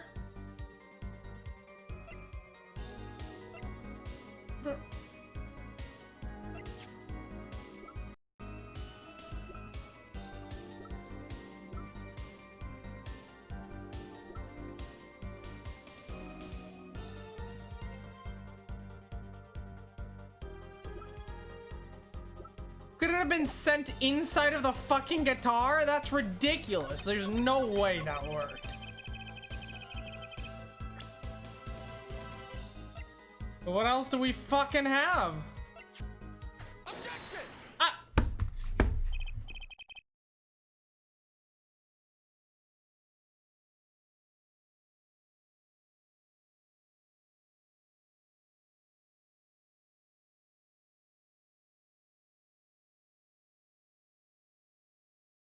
He said everything and anyone gets inspected, so how the fuck? Of course they're gonna look inside. What? Why wouldn't they just look inside the guitar? What? Actually, there is a way. What? I want to get something out of the country. No checks. What is it? You become a prosecutor. A prosecutor? I don't believe it. Believe it, Prosecutor Gap.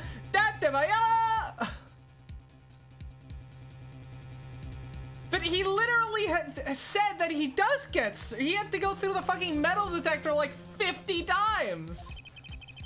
What was that you told me yesterday at your office? It was a beautiful instrument.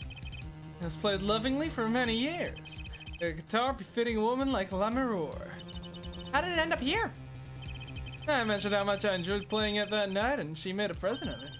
The guitar is made from Virginia? And that is it. You can carry it on the plane. Changes in air pressure and humidity would ruin the wood, so we vacuum packed it and He did mention that he vacuum packed it. Oh, I completely forgot about that. Yes, that does explain it. Okay, so yes, I was being retarded. Cool, good to know. Now we can continue. is the special shipping service available to me for transporting evidence. I brought it right up to the office for me.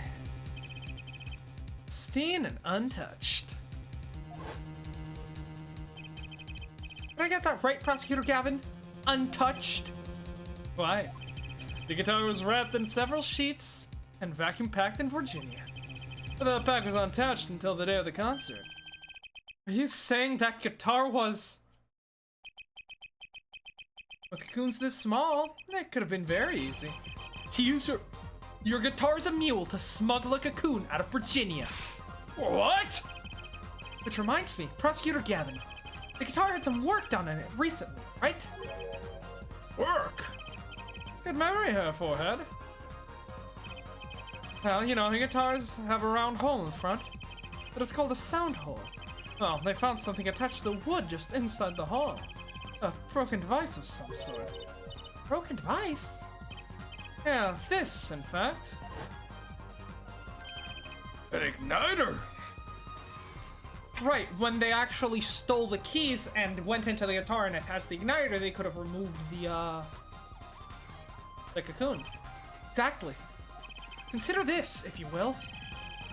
If that igniter wasn't the only thing that was attached inside your guitar. You mean... He means this, of course. Ah! There's a way to get the cocoon out of the country.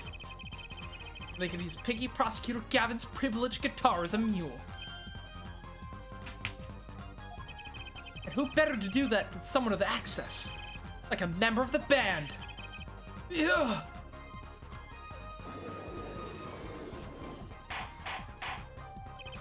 Order! So, the igniter. It was placed in there for a clever reason, it seems. It was a safety precaution. A precaution? Ah, our Forehead. At last, it all comes together. Every strange thing that happened that day. Care to review? Maestro, the gentle sounds of Lamoure's ballad, if you please. First, my keys were stolen. A harmless misdemeanor. It is nice having to do the, doing this entire thing, but now the background music is the guitar serenade. Which forced me to break the lock in my guitar case. He was stolen to retrieve the cocoon from the guitar. I see. But things didn't go so well. The smuggler wasn't counting on the guitar being wrapped. Only a member of the band could get near that case. Unwrapping the guitar would raise too many suspicions. Then the concert began. At about this time, a very large problem presented itself to the smuggler. What's that? Mr. Latouche. Ah! Mr. Latouche, an undercover agent, was onto something. He would have known about the guitar. He'd only have to check the shipping records. So, Mr. Latouche tried to examine the guitar himself. The cocoon were confiscated then. The gig would be up. The only thing left for the smuggler to do was get rid of the whole lot. It's over. Press the switch. Now! The guitar burst into flames. Cocoon was lost. Then, Mr. Latouche died. The Lamoureux were there to witness it. That's our case.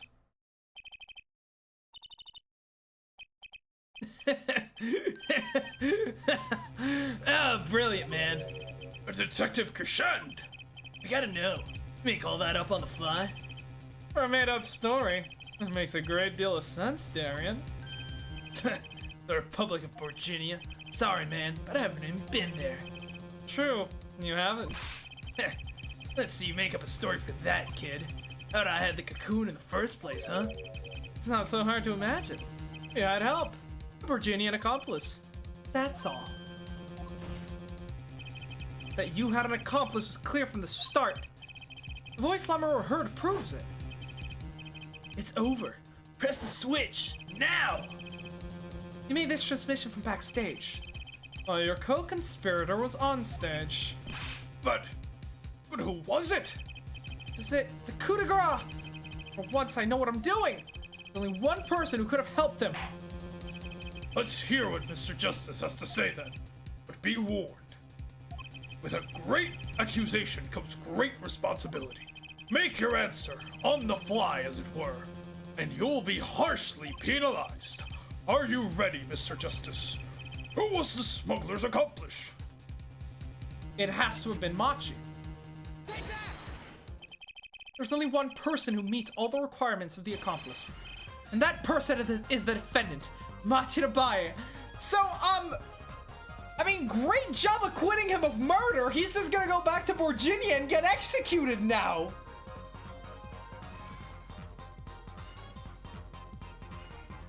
But I guess Apollo has no fucking qualms with his client getting fucking executed if it means he gets what he deserves.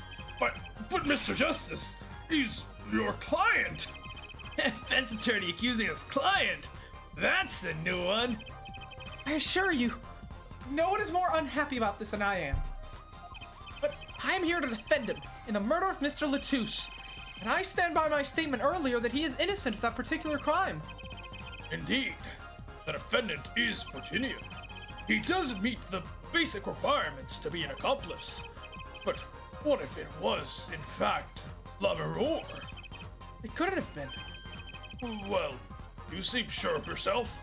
The reason is electronic signals, Your Honor. Electronic signals? Well, this remote only works in a range of 30 feet.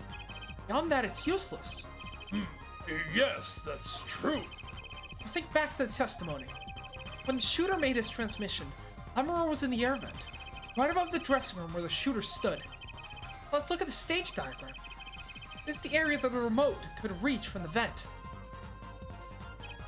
Well, looking at this, it seems that Lamoureux still could have done the deed. No. The shooter made the transmission. The stage was slightly different than shown here. It was in the middle of the guitar serenade. Part of the stage was raised. Prosecutor Gavin and the Lamoureux stand-in were on the tower, which happened to be 15 feet tall. In other words, the remote couldn't have worked from Lamoureux's position in the air vent. Ah! Well, Detective Crescend, what do you say to that? Your Honor, Yes, detective? can we see the video where the guitar burns? Just one more time. Oh, well, I don't see why not. Don't tell me he has a way out of this!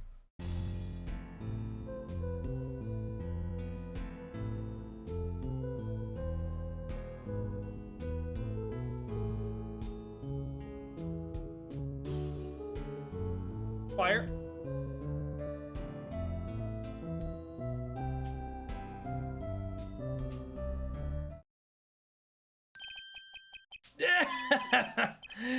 Too bad, still sad, Punk. Punk? First you were sleeves, then kid, now punk. You're losing rank fast, Apollo. What exactly are we supposed to see in this video? The problem isn't what we see. Correct, Darian.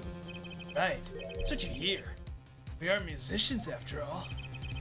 Gonna explain for us non-musicians? Sure thing, Punk.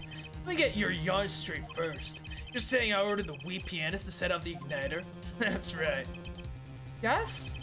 In order to do that, you'd have to press a switch. Am I right? Okay. Well, take another listen. Pay attention to the piano. Piano.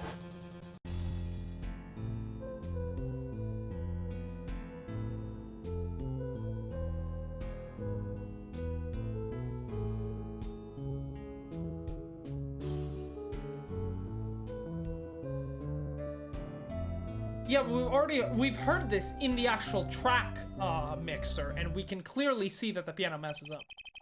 What seems to be the problem there? The piano sounded just fine. That's the problem, man. Still don't get it. Yeah, how's he supposed to hit the switch if he's playing? You got Miss Diva, the guitar, the bass, the piano, and the drums. The only one with her hands free was the Diva. Roar! According to you, she couldn't have been the accomplice, could she? Uh, Her accomplice would have had a hard time helping out if they couldn't even press a switch.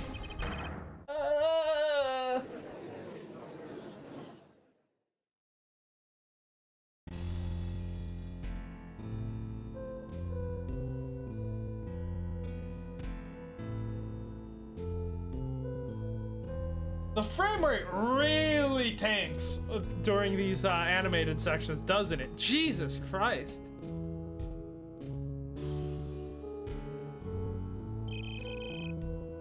Piano plays non-stop.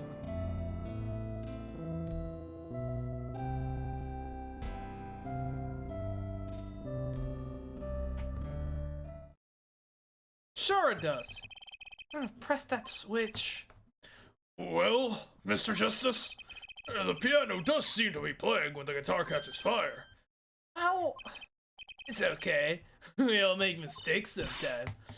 Paulo, you're wrong. I can't be wrong. Everything makes perfect sense. They're all just strange. That's strange. No, it's just something's not about the performance there. What? Mr. Justice, if Machi Dabai didn't press that switch, then he could not be the accomplice you claim he is. Everything points to it. Every fact says he's the accomplice. You got the facts wrong, man. Here's some facts for you. Gava's guitar is on fire. Pianist didn't press the switch. In other words, your story's full of holes. Mr. Justice, let's hear your final opinion on this matter now. Was the defendant Machi Dabai the accomplice?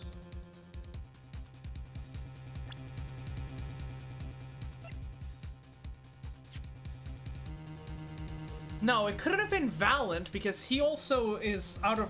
Okay, so let's actually go through here. People that we know. Phoenix Wright. I doubt it, considering he wasn't at the concert. Trissy Wright. She was in the audience, so again, couldn't have been her. Clavier Gavin, out of range. Letus, dead. Lamaror, out of range. Machi Dabai, perfect location. Amaskai, backstage, out of range. Darian Crescend, backstage, out of range. Also the killer. Valent Gararai on top of the tower, out of range. The only person who could reach the top of the tower and the bottom of the and the dressing room is Machi. It has to be him. Your answer will reflect on everything you've said here. Give it some thought. Paulo, if Machi's not the accomplice, then our whole case is ruined. I know that. It has to be him. He's the only one who could have helped the smuggler. Had to have pressed the switch. But you better find a way and prove it. It was in the piano, right? The piano plays non-stop, but one of the notes is wrong. If that's the case, it's at the end of this section, right? Let's listen to that. So, the way a piano works, specifically a grand piano, which is the one that he was using, is it has a set of strings. Pianos are actually string instruments like guitars. And when you press a key, it essentially knocks down a hammer that smacks the string. Now, what would happen if one were to theoretically put a switch where one of the hammers would land?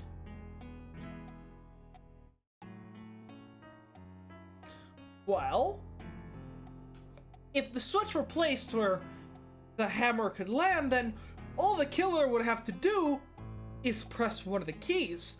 He would likely just needs to place this is one of the keys that he won't that are not used for the actual song, right? A note that he doesn't play. That way he can only use, that way he won't hit it in the middle of the song.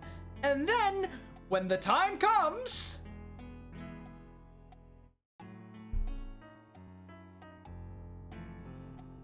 he simply needs to play it. The piano continues to play continuously, it just plays wrong. Because rather than striking the string, it strikes the switch. What do I do? What do I do? There has to be something that doesn't fit. Something odd. Something odd? Wait a second. What? You thought of something? What's Gavin saying just now?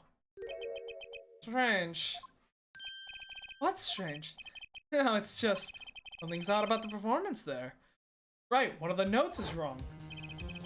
There's not much to go on, but it's all I got. What exactly did he hear that was odd? Have you come up with something, Mr. Justice? May I remind you that everything rests on this. I love how much music is integral to this entire case. It's really cool. As someone who loves music, this is one of my favorite cases. Can you prove Machida Bae pressed the switch? We'll definitely do an updated tier list once we finish the game. Let's hear your final answer. Can you prove that Machida Bae pressed the switch? Of course. I don't know if you call this proof per se, but I can prove it was possible. And as a prosecutor, it falls on me to ask you to show us evidence supporting this. Our forehead, you sure about this? Accepted. There's no evidence, man. Let's see your evidence, Mr. Justice. On what do you base your claim that a defendant pressed the switch? On the mixing board. The basis for my claim is music, Your Honor. Music? What about music? Let's listen to the piano part. Around the time when the switch was pressed. Right before the guitar burst into flames.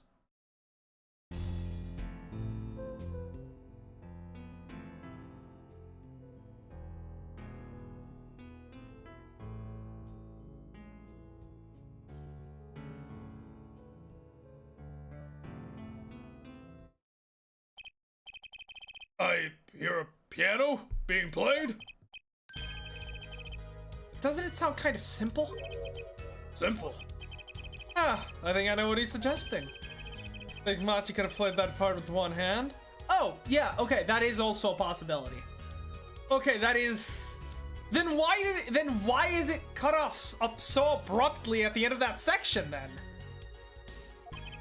One hand? You only need one hand to press that switch. He could play the piano with the other. What, so you're some kind of piano savant? Actually, no. What do you know? You can't play a part like that with one hand. Maybe?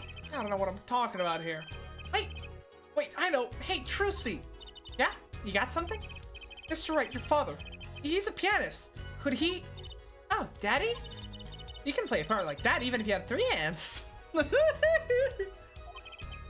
So sorry. So sad for you. No, not really. Huh? That was just the easy way to prove it. There's always the hard way. Man, how are you gonna prove whether he played with one hand or two? By asking him to play it. Can't. I admit, it will be rather difficult to prove. But it's highly likely he was playing with one hand. How do you know that? It was in what Prosecutor Gavin described as sounding as odd. It sounded odd. But you can tell just by listening to a certain part of the song. No way.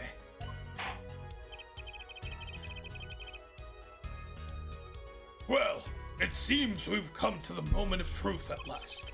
Let's hear what Mr. Justice has to say for himself. Show us the part that proves the defendant was playing with one hand, right before the guitar burst into flames. Machi was definitely playing one-handed, but just before the guitar caught fire. One section of the song proves it. Okay. Hear it.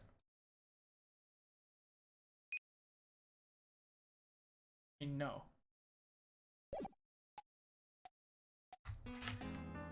Let's hear it.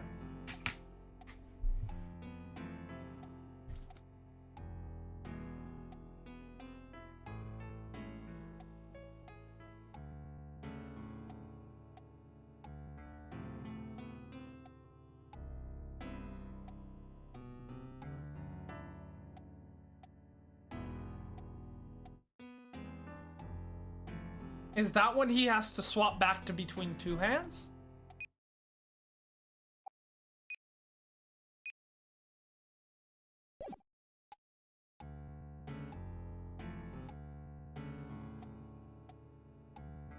The question is, I'm not sure if I should present this part or this part.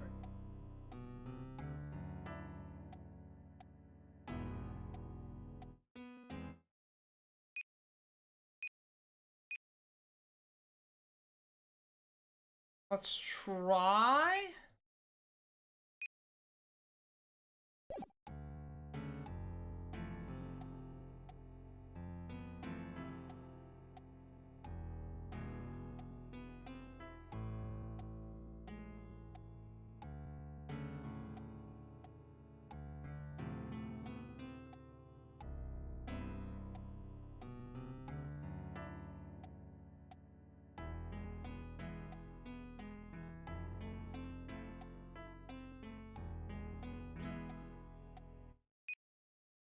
Hmm.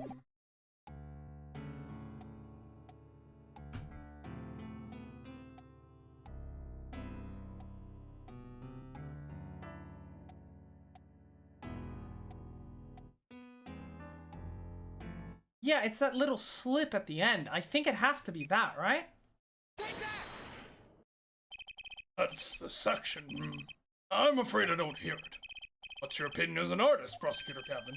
It's a beautiful song, and the lyrics are outstanding. I'll take that to mean there isn't a problem with this section at all. Right, so what was the odd thing that Gavin heard? Just pressing the first half of the second verse, right? I know, I just need to find a place to compare that. Okay. Ron, if you give me one more chance, I think I can find it. I suppose we don't have a choice. Very well. Okay. Okay. So you want... So yeah, the second half, I mean the fourth... What section of the song proves it? Right, so...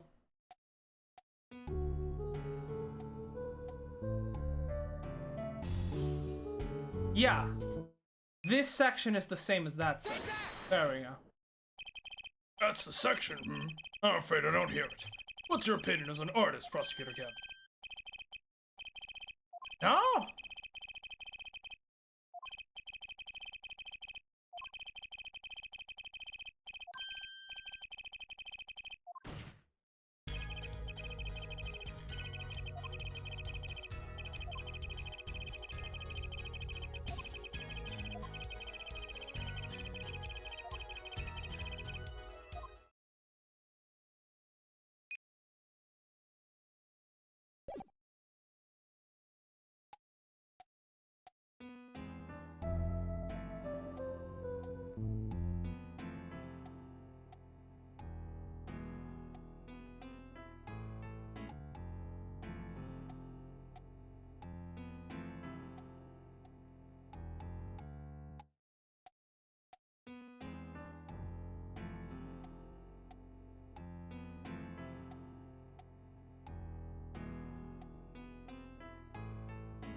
Is it the first? I have no idea.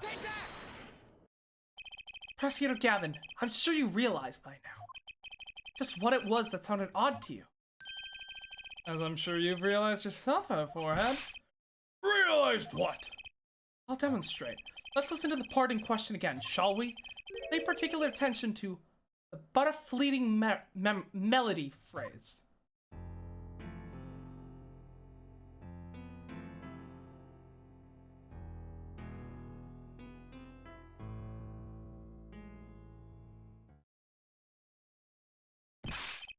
Man, how many times do we have to listen to the same thing? Right, enough of that. Let's listen to another section, shall we? Another section? The guitar bursts into flames at the end of the second verse. Let's listen to the same spot, in the first verse. Pay attention to "Oh That Night in Your Embrace."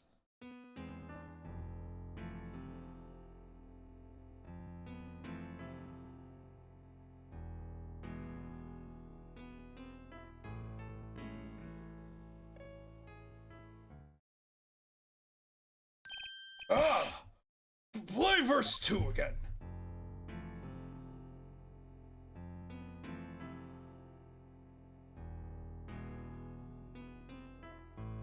There, did you hear that? They feel the same, true, but they're clearly very different. What? Well put, Your Honor. The phrase in verse 2 is quite simple. Same phrase in verse 1 has high and low notes. You'd have to use 2 hands to play that for sure. Ah!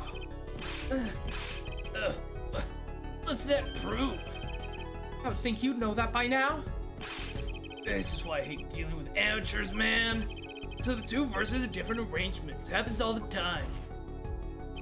Not this time, Darian. There's no point in changing an arrangement if you can't hear it clearly. And that wasn't the point. I had him play specifically so the piano could stay in the background. Oh. That's what I noticed. Why should the same phrase sound slightly different, I asked myself. Now ask yourself why Machi changed how he played. There's only one answer. He needed a free hand to press the switch. Oh, his hair is not looking good. It's drooping. Order, order, order! I believe this ties all the facts together. Well, Prosecutor Gavin? Yes, quite. Though personally, this comes as a terrible disappointment. Oh, come back! I can't believe it! Finally did it! I shut him up! Very well. Barring an objection from the prosecution, I will now state the court's opinion on this matter. Good show, Sleeves. No. Great show. Not over? I don't like it when he looks so happy. You tell him, Gavin. Tell him what's so disappointing. Firstly, I'm terribly disappointed. And you, her forehead. Oh, me? Yes, don't get me wrong, your case is solid. The facts all check out, but even now, you have yet to show us a single piece of decisive evidence. Yes, but the facts! Anyone could see it was him. Unfortunately, anyone does not include the law. I'm afraid your case doesn't cut it. You're saying this despite the fact that I've literally cleared up every single fucking loose end that you could possibly imagine. Meanwhile, the prosecution can waltz in here with fucking 35 cents and a Pop-Tart as their evidence and fucking convict my client? What the fuck? But... 1,000 facts might point towards the same conclusion. Or that decisive evidence, it's not proof. That's the rule under our current legal system. I don't believe it. It does not seem as though the defense has any more evidence to prove. I think he did. I think if he did, we already would have seen it long ways back.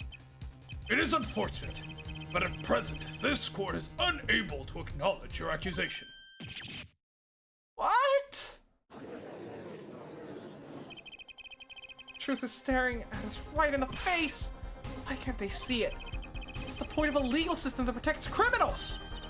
Paulo, remember what Daddy said. It won't be easy proving he did it, especially not under the current court system. So what do? Like I said, good luck. Be aware that it will be impossible to prove his guilt by conventional methods. Every man has an igniter inside him.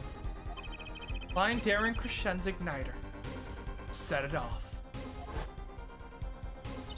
I wonder what he meant by every man's igniter. I think he just meant a weak spot, no? Kind of thing that a single spark could turn to a wildfire of emotion. I won't be able to press him further by conventional means. I've got to find a weak spot in this guy. Something fatal.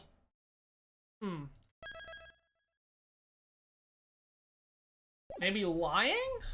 Like Phoenix lied during a recipe for turnabout? So, can I get back to work now? What? May look like I got a lot of time in my hands. But I got no more time to play pretend in this deadweight attorney. Well, Mr. Justice, we've come this far without decisive evidence. This witness won't be coming back to the stand once we let him go. Every man has an igniter. Huh?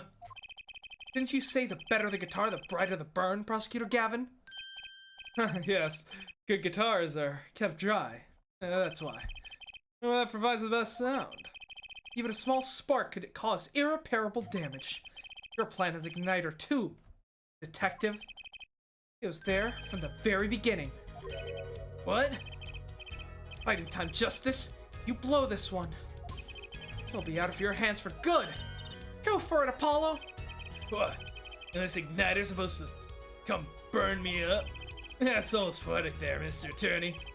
All the better. I'm rather fond of poetry, and I intend to hear this one through to the very end.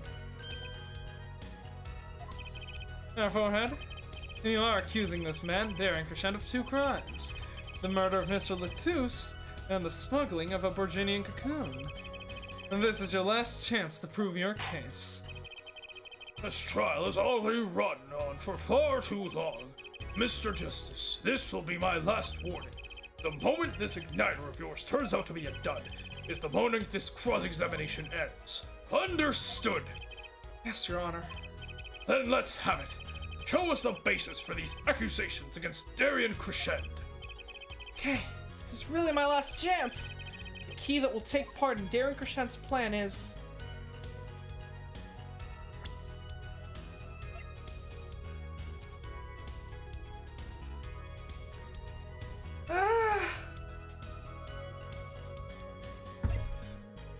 Let's see, what evidence do we have? Not the lyrics. Police report, the revolver, the brooch, roach, as dumb people pronounce it, mixing board,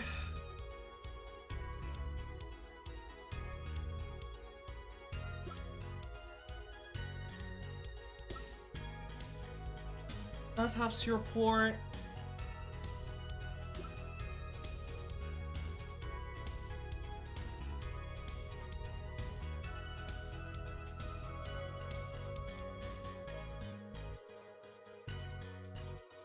details.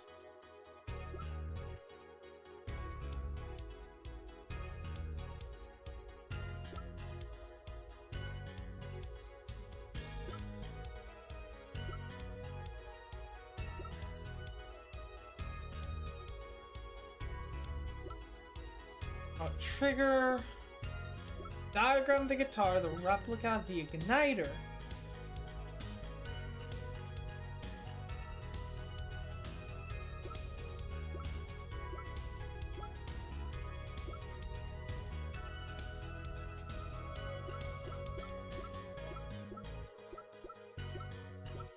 Did we ever explain the second gunshot? I'm not sure.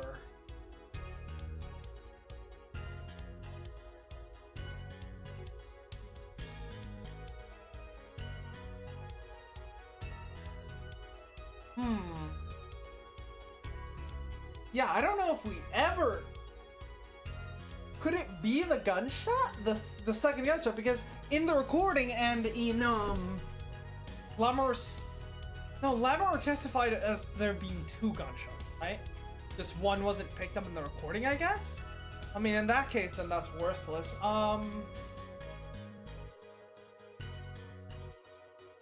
Calling a witness, Who can we call?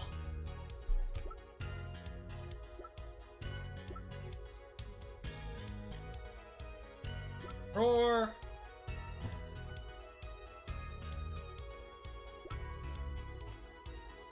Sky.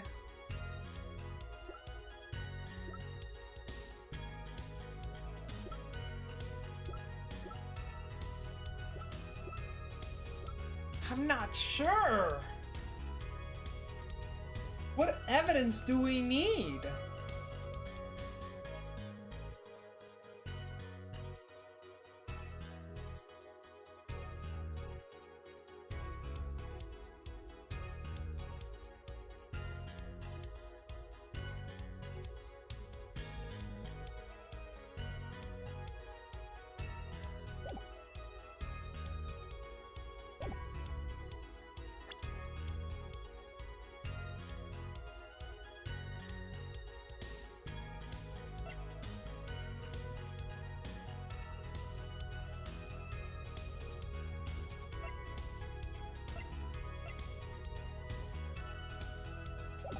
I have absolutely zero clue. Incredible.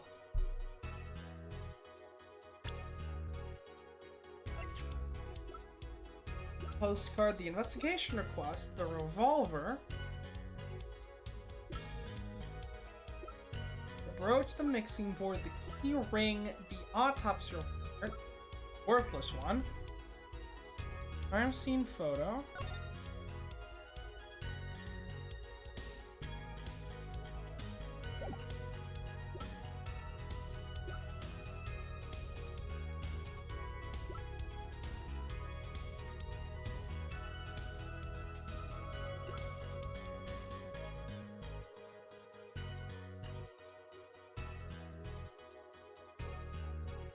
Igniter within 30 feet.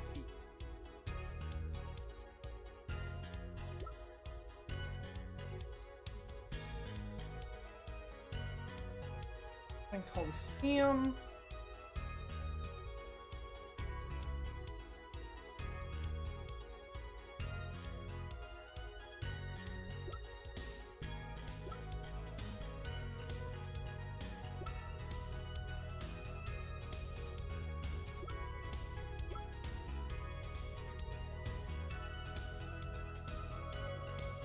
Possibly firecracker.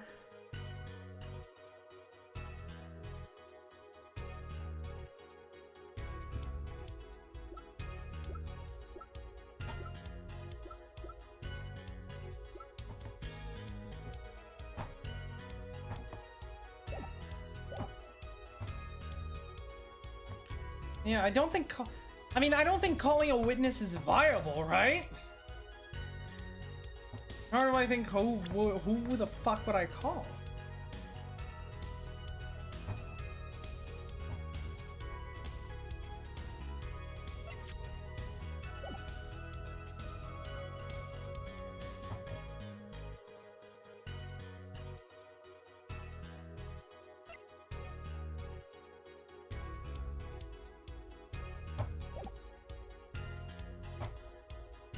It has to be present evidence.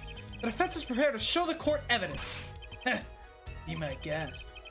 We all are guests, Mr. Justice. Show us evidence supporting your accusation against Darien Crescend. I don't have any.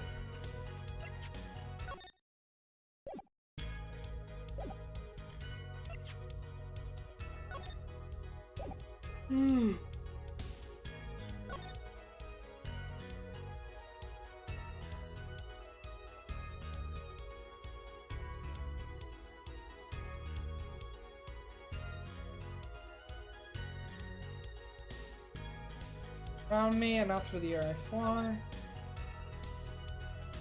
Fire, burn my love away, all away, like a bullet of love. Fire. Our guitar up together to the sky.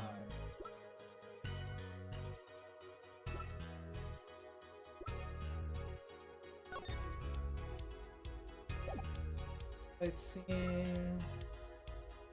Investigation request, the revolver.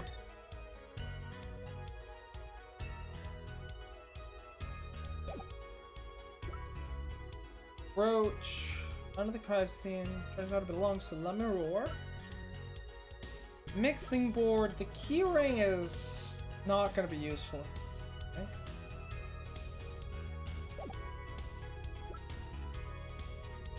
The autopsy report is fucking useless because the time elapsed is still under review.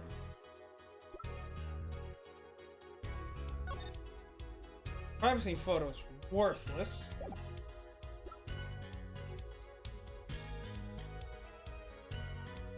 Unless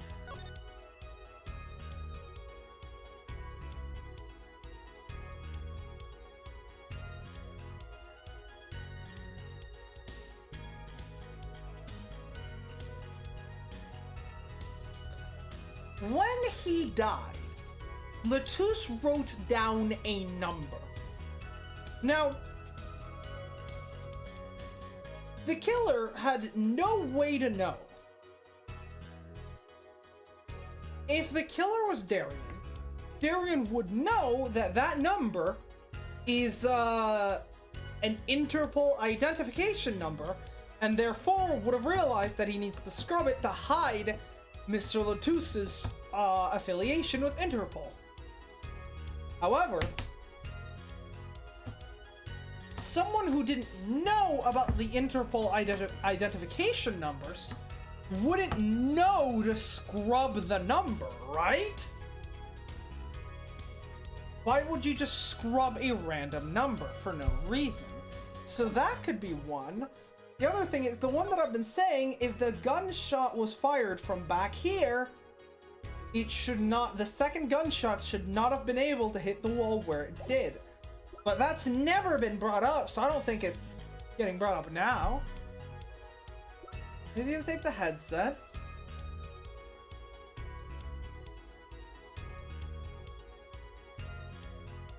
The headset was obviously placed near my cabin. We have no way to tie the headset back to him, right?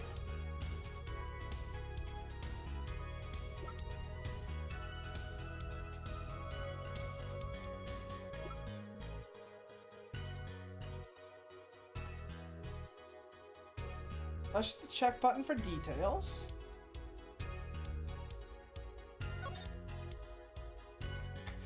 Right. The guitar.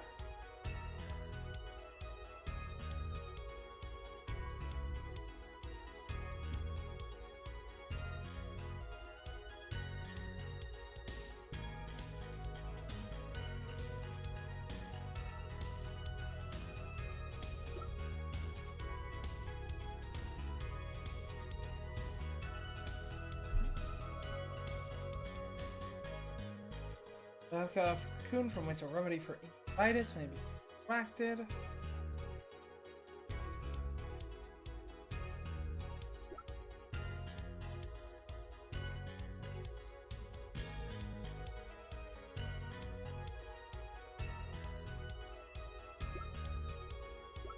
Neither again, no way to track that back to him.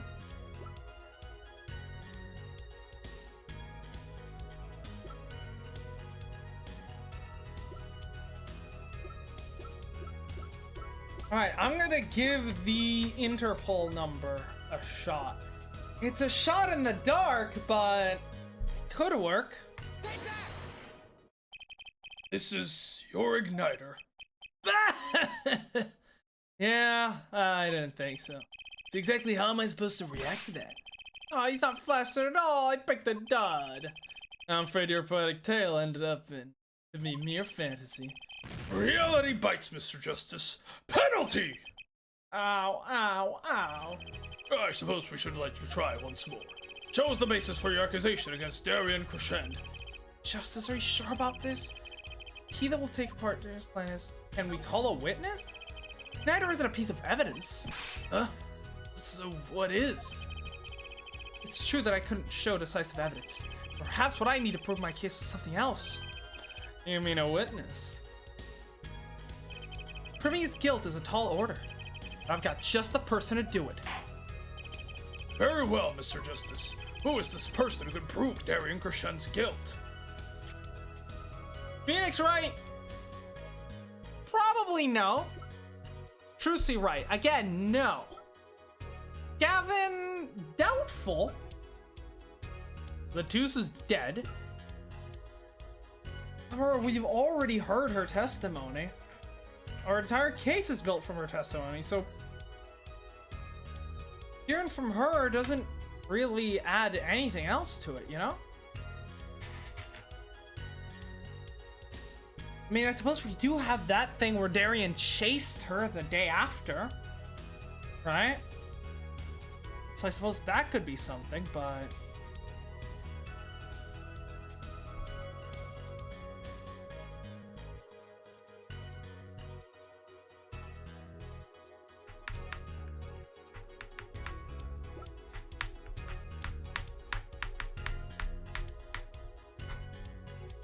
Matcha to buy.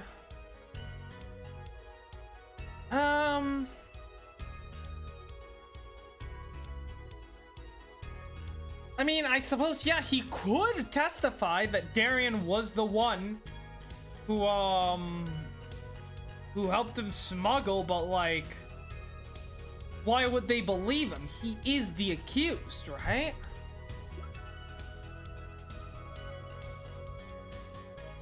Emma Sky doesn't help. Unless she has a fucking updated autopsy report for me. Obviously not Darien. Garamurai has skipped town, so... The only person I can think of is to just call Machi to the stand. One person who could prove Darien Crescent's guilt is the defendant, Machi Dabaye. Your client? Again? Machi Dabaye was an accomplice to the cocoon smuggling plot. Without him, Darien Crescent could not have gotten the cocoon. Furthermore, he can easily prove that the one who plotted the smuggle of the cocoon was the real criminal in this case. Oh, so? It would require just one of the very cocoons Mr. Latouche was looking for. With the cooperation of the Republic of Virginia, we could burn a cocoon. The burnt cocoon would leave a particular residue. A residue we would no doubt find inside the burnt-out guitar. Aha! Very scientific of you. Thus, if Machi Dabaye acknowledges his agreement with Darien Crescent concerning the attempted smuggling of a Virginian cocoon, the case is solved. Darien's laughing again. Your unrelenting passion is remarkable. Oh, shit. You really want to get me, don't you? Too bad you'll never be able to. Why not? The little key tickler won't acknowledge anything. Especially not anything to do with cocoon smuggling. Right, the whole death sentence thing is kind of a big deal. What's this all about? Being a cocoon out of the country means death. By Virginian law. Yeah, see? If your pianist really was a smuggler, then testifying would be suicide. Believe me, he's not talking. But you're wrong, Detective Crescent. What? It's the other way around. If Machi doesn't admit to smuggling here, he's in deep trouble. How? Look, if Machi admits to smuggling here, then he'll be tried in our courts, by our laws. You don't get the death penalty for smuggling in our country. The victim in this case was an undercover Interpol agent. I'm sure that news has already reached Virginia. And they'll likely broadcast our dealings in court today, including the part about the Virginian cocoon. Yeah, but if Machi doesn't admit to smuggling now, he'll eventually be picked up by Virginian police. It's not like he's in any danger in our court. We're not going to find him guilty of murder here. Not now. yeah, but you can't do this. You can't accuse me. Maybe the law doesn't allow it. But who's going to think you're really innocent after hearing this trial? The same goes for Machi Dabaye. Cocoon smuggling. Her plan. Machi Dabaye knows everything. There's only one way out of it for him, and that's to acknowledge his own crime. The crime of cocoon smuggling.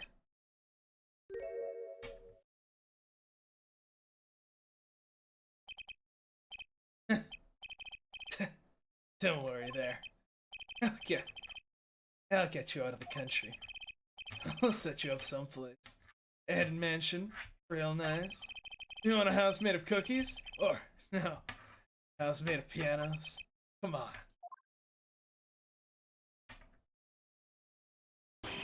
Please! Oh my god, he's attacking me! Oh god! Oh god! Apollo takes bonus damage from slashing attacks! Oh! The erectile dysfunction is in full effect tonight, I see. Darien, I consider that my last session with you. We rocked. I'm guessing we could treat that outburst as a confession? Uh-oh, he's laughing again. There's kind of sick desperation in it now, though. We've got him. Well, have you been listening to today's trial? Yes.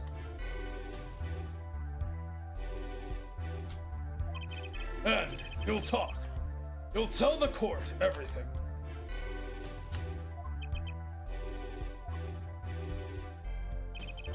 I didn't want it to turn out this way. I'm not the kind of lawyer that can overlook a crime.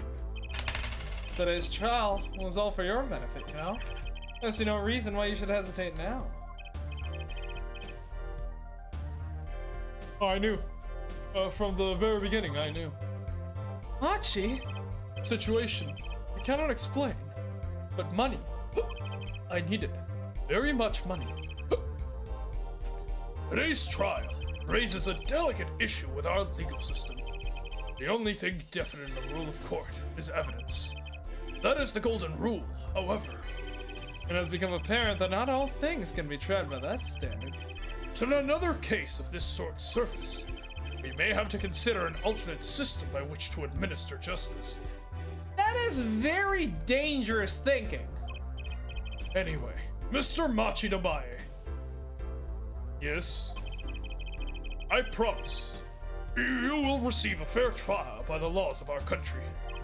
And with regards to the current charges for the murder of Mr. Latouche, this court is prepared to announce a verdict.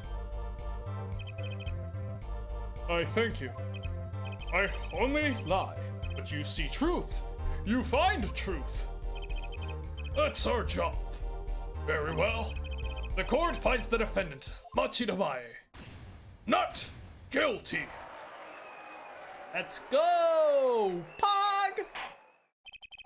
The court is adjourned.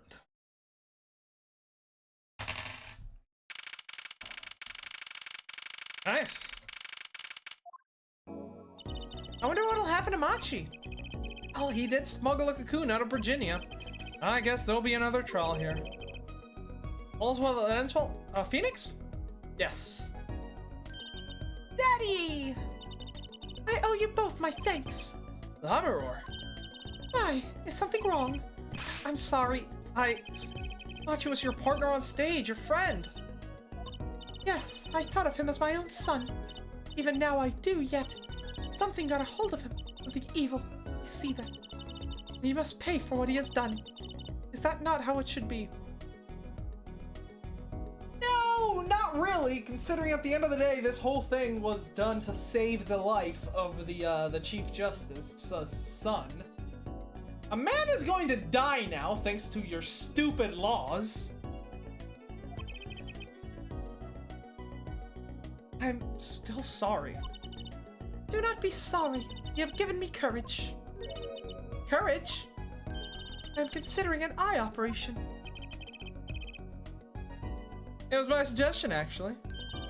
You mean you'll be able to see again? It's funny, I have always been afraid of the light. Light seems so harsh, so unforgiving.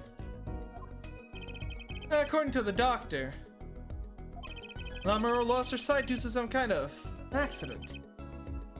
Accident? As you know, I suffer from amnesia. I feared that if I could see, perhaps it would open my eyes to the truth I've been running from. I was scared. You know what changed her mind? Hearing your defense in there today. You could feel your gaze, unwavering, always looking straight at the truth. If the light returns to my eyes, I think I will take up painting. Painting? That's right. She's the landscape painter in sound, after all. I'll paint two of you. The two of you, I promise. Woohoo! I can't wait, Lamaror! My thanks too, Apollo. Huh? Thanks, Mr. Wright, but for what? Reminded me I needed to hurry things along. On my secret mission, that is. Wait, your secret mission? Apollo, Trucy, I hope that we will meet again someday soon. Bet! Me too! And so, like a ballad, the trial flowed on and on until it came to an end. Thanks to the trial. The Guitar Serenade was a huge hit. Prosecutor Gavin's even more dazzling to look at now. There's something I want to say to that guy. Next time you write a ballad, have him catch the serial killer at the end.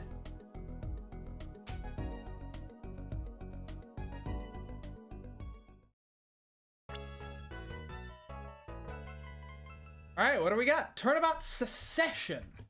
So, we will watch the intro to it. I guess I'll give my thoughts on the on Turnabout Serenade so far. Pretty good case. A really good case. I really like the use of music throughout it. The whole angles of fire for the gunshots, I'll let that slide. It isn't too bad. I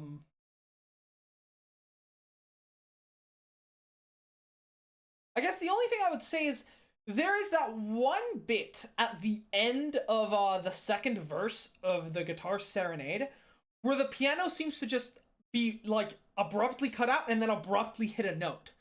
Which I thought that was the moment in which he stopped playing to press the switch, or he put the switch inside the piano when the hammer struck it, or something like that. Which seems odd, because, like... It seems odd that I'm supposed to notice that that section of the song had a more simplistic melody, which, again, like Darian said, a lot of songs, in fact, the better songs than this, they switch up their melodies and riffs from one verse to another.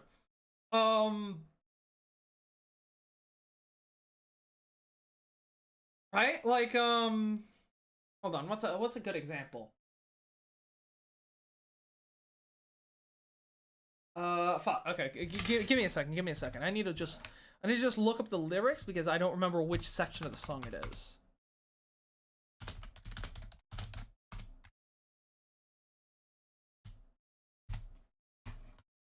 I think the song I'm thinking about is...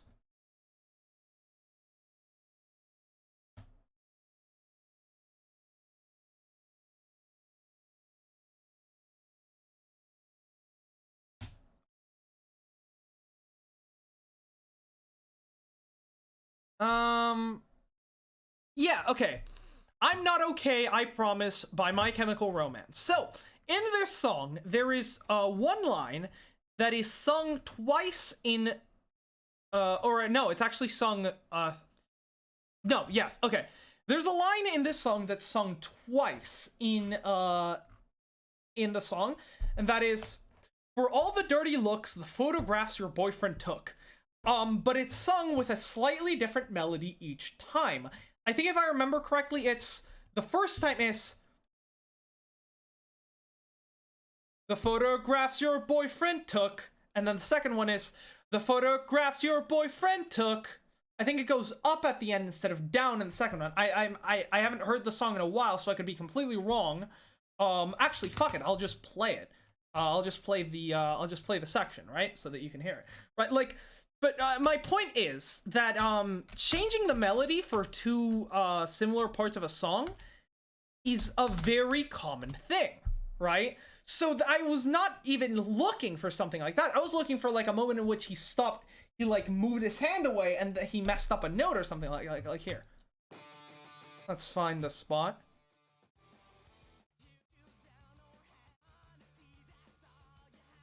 Let's see.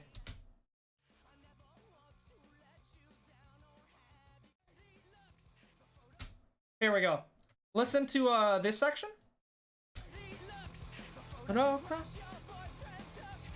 Right? And now let's listen to it at the end of the song. A bit earlier.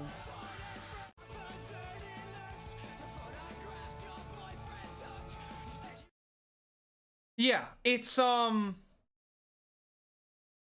those two verses, it's a very slight difference. I actually didn't catch it until like a few times.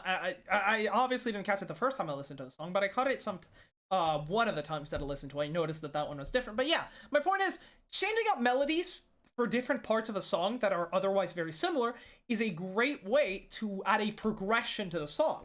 that's not exactly anything out of the ordinary, you know? So, and like the whole thing with Gavin being like, well, it's not meant to be noticed. Well, yeah, some of the best pieces of a song aren't readily apparent. Take bass guitars. Nobody knows about bass guitars. It's fucking insane, right? Like when you listen to a song, you obviously hear the guitar, and you probably hear the drums and percussion too. They're really prominent. But in a lot of cases, people, especially people who aren't, you know, like super into music, they don't hear the bass guitar. They just they don't hear it in the mix. But if you were to take out the bass guitar from the mix, the song sounds completely off. The bass guitar isn't much by itself, with the exception of some songs that have some incredibly good bass lines. But more often than not, it serves as a sort of connection. It sort of serves as a bridge that connects the percussion with the main melody. It's sort of in the background, but it's essential to the sound of a song. So just because something isn't noticeable doesn't mean it isn't an integral part of composing a song.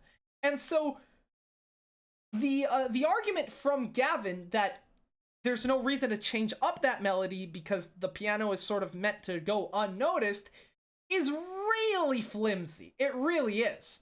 And I don't know, you know? I feel like the fact that that itself is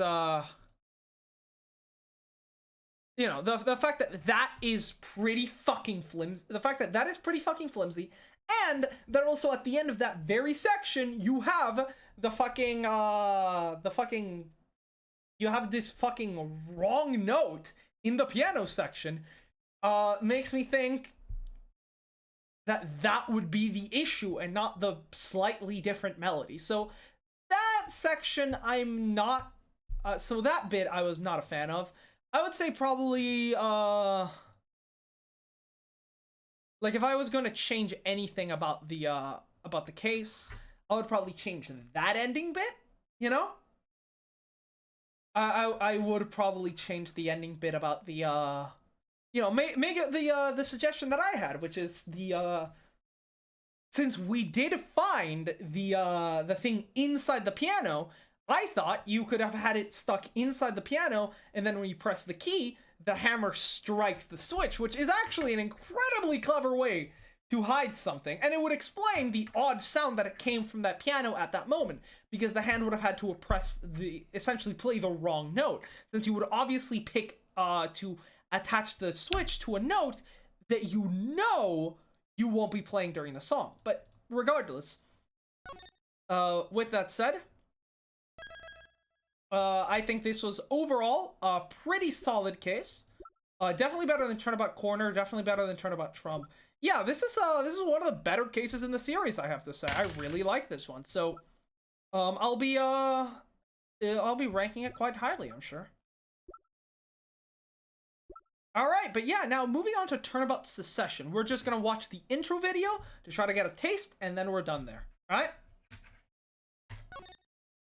Let's take a look. And that is the whole truth of this case. Mason System Database. Hospital. Hospital room. Man was shot in a hospital, man? That seems overkill. In order to understand it myself, I had to know the story of the last 7 long years. Flashback case? Flashback case. Yep, this is the first case.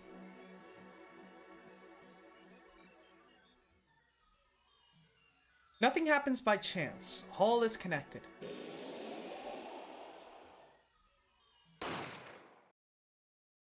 An old-looking pistol. What the fuck? And now, stand ready to begin the final chapter of this story.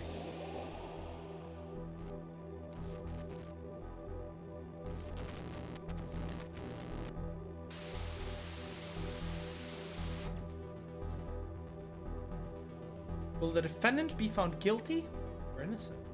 The decision is yours. Hi, there he is. Yep. Okay.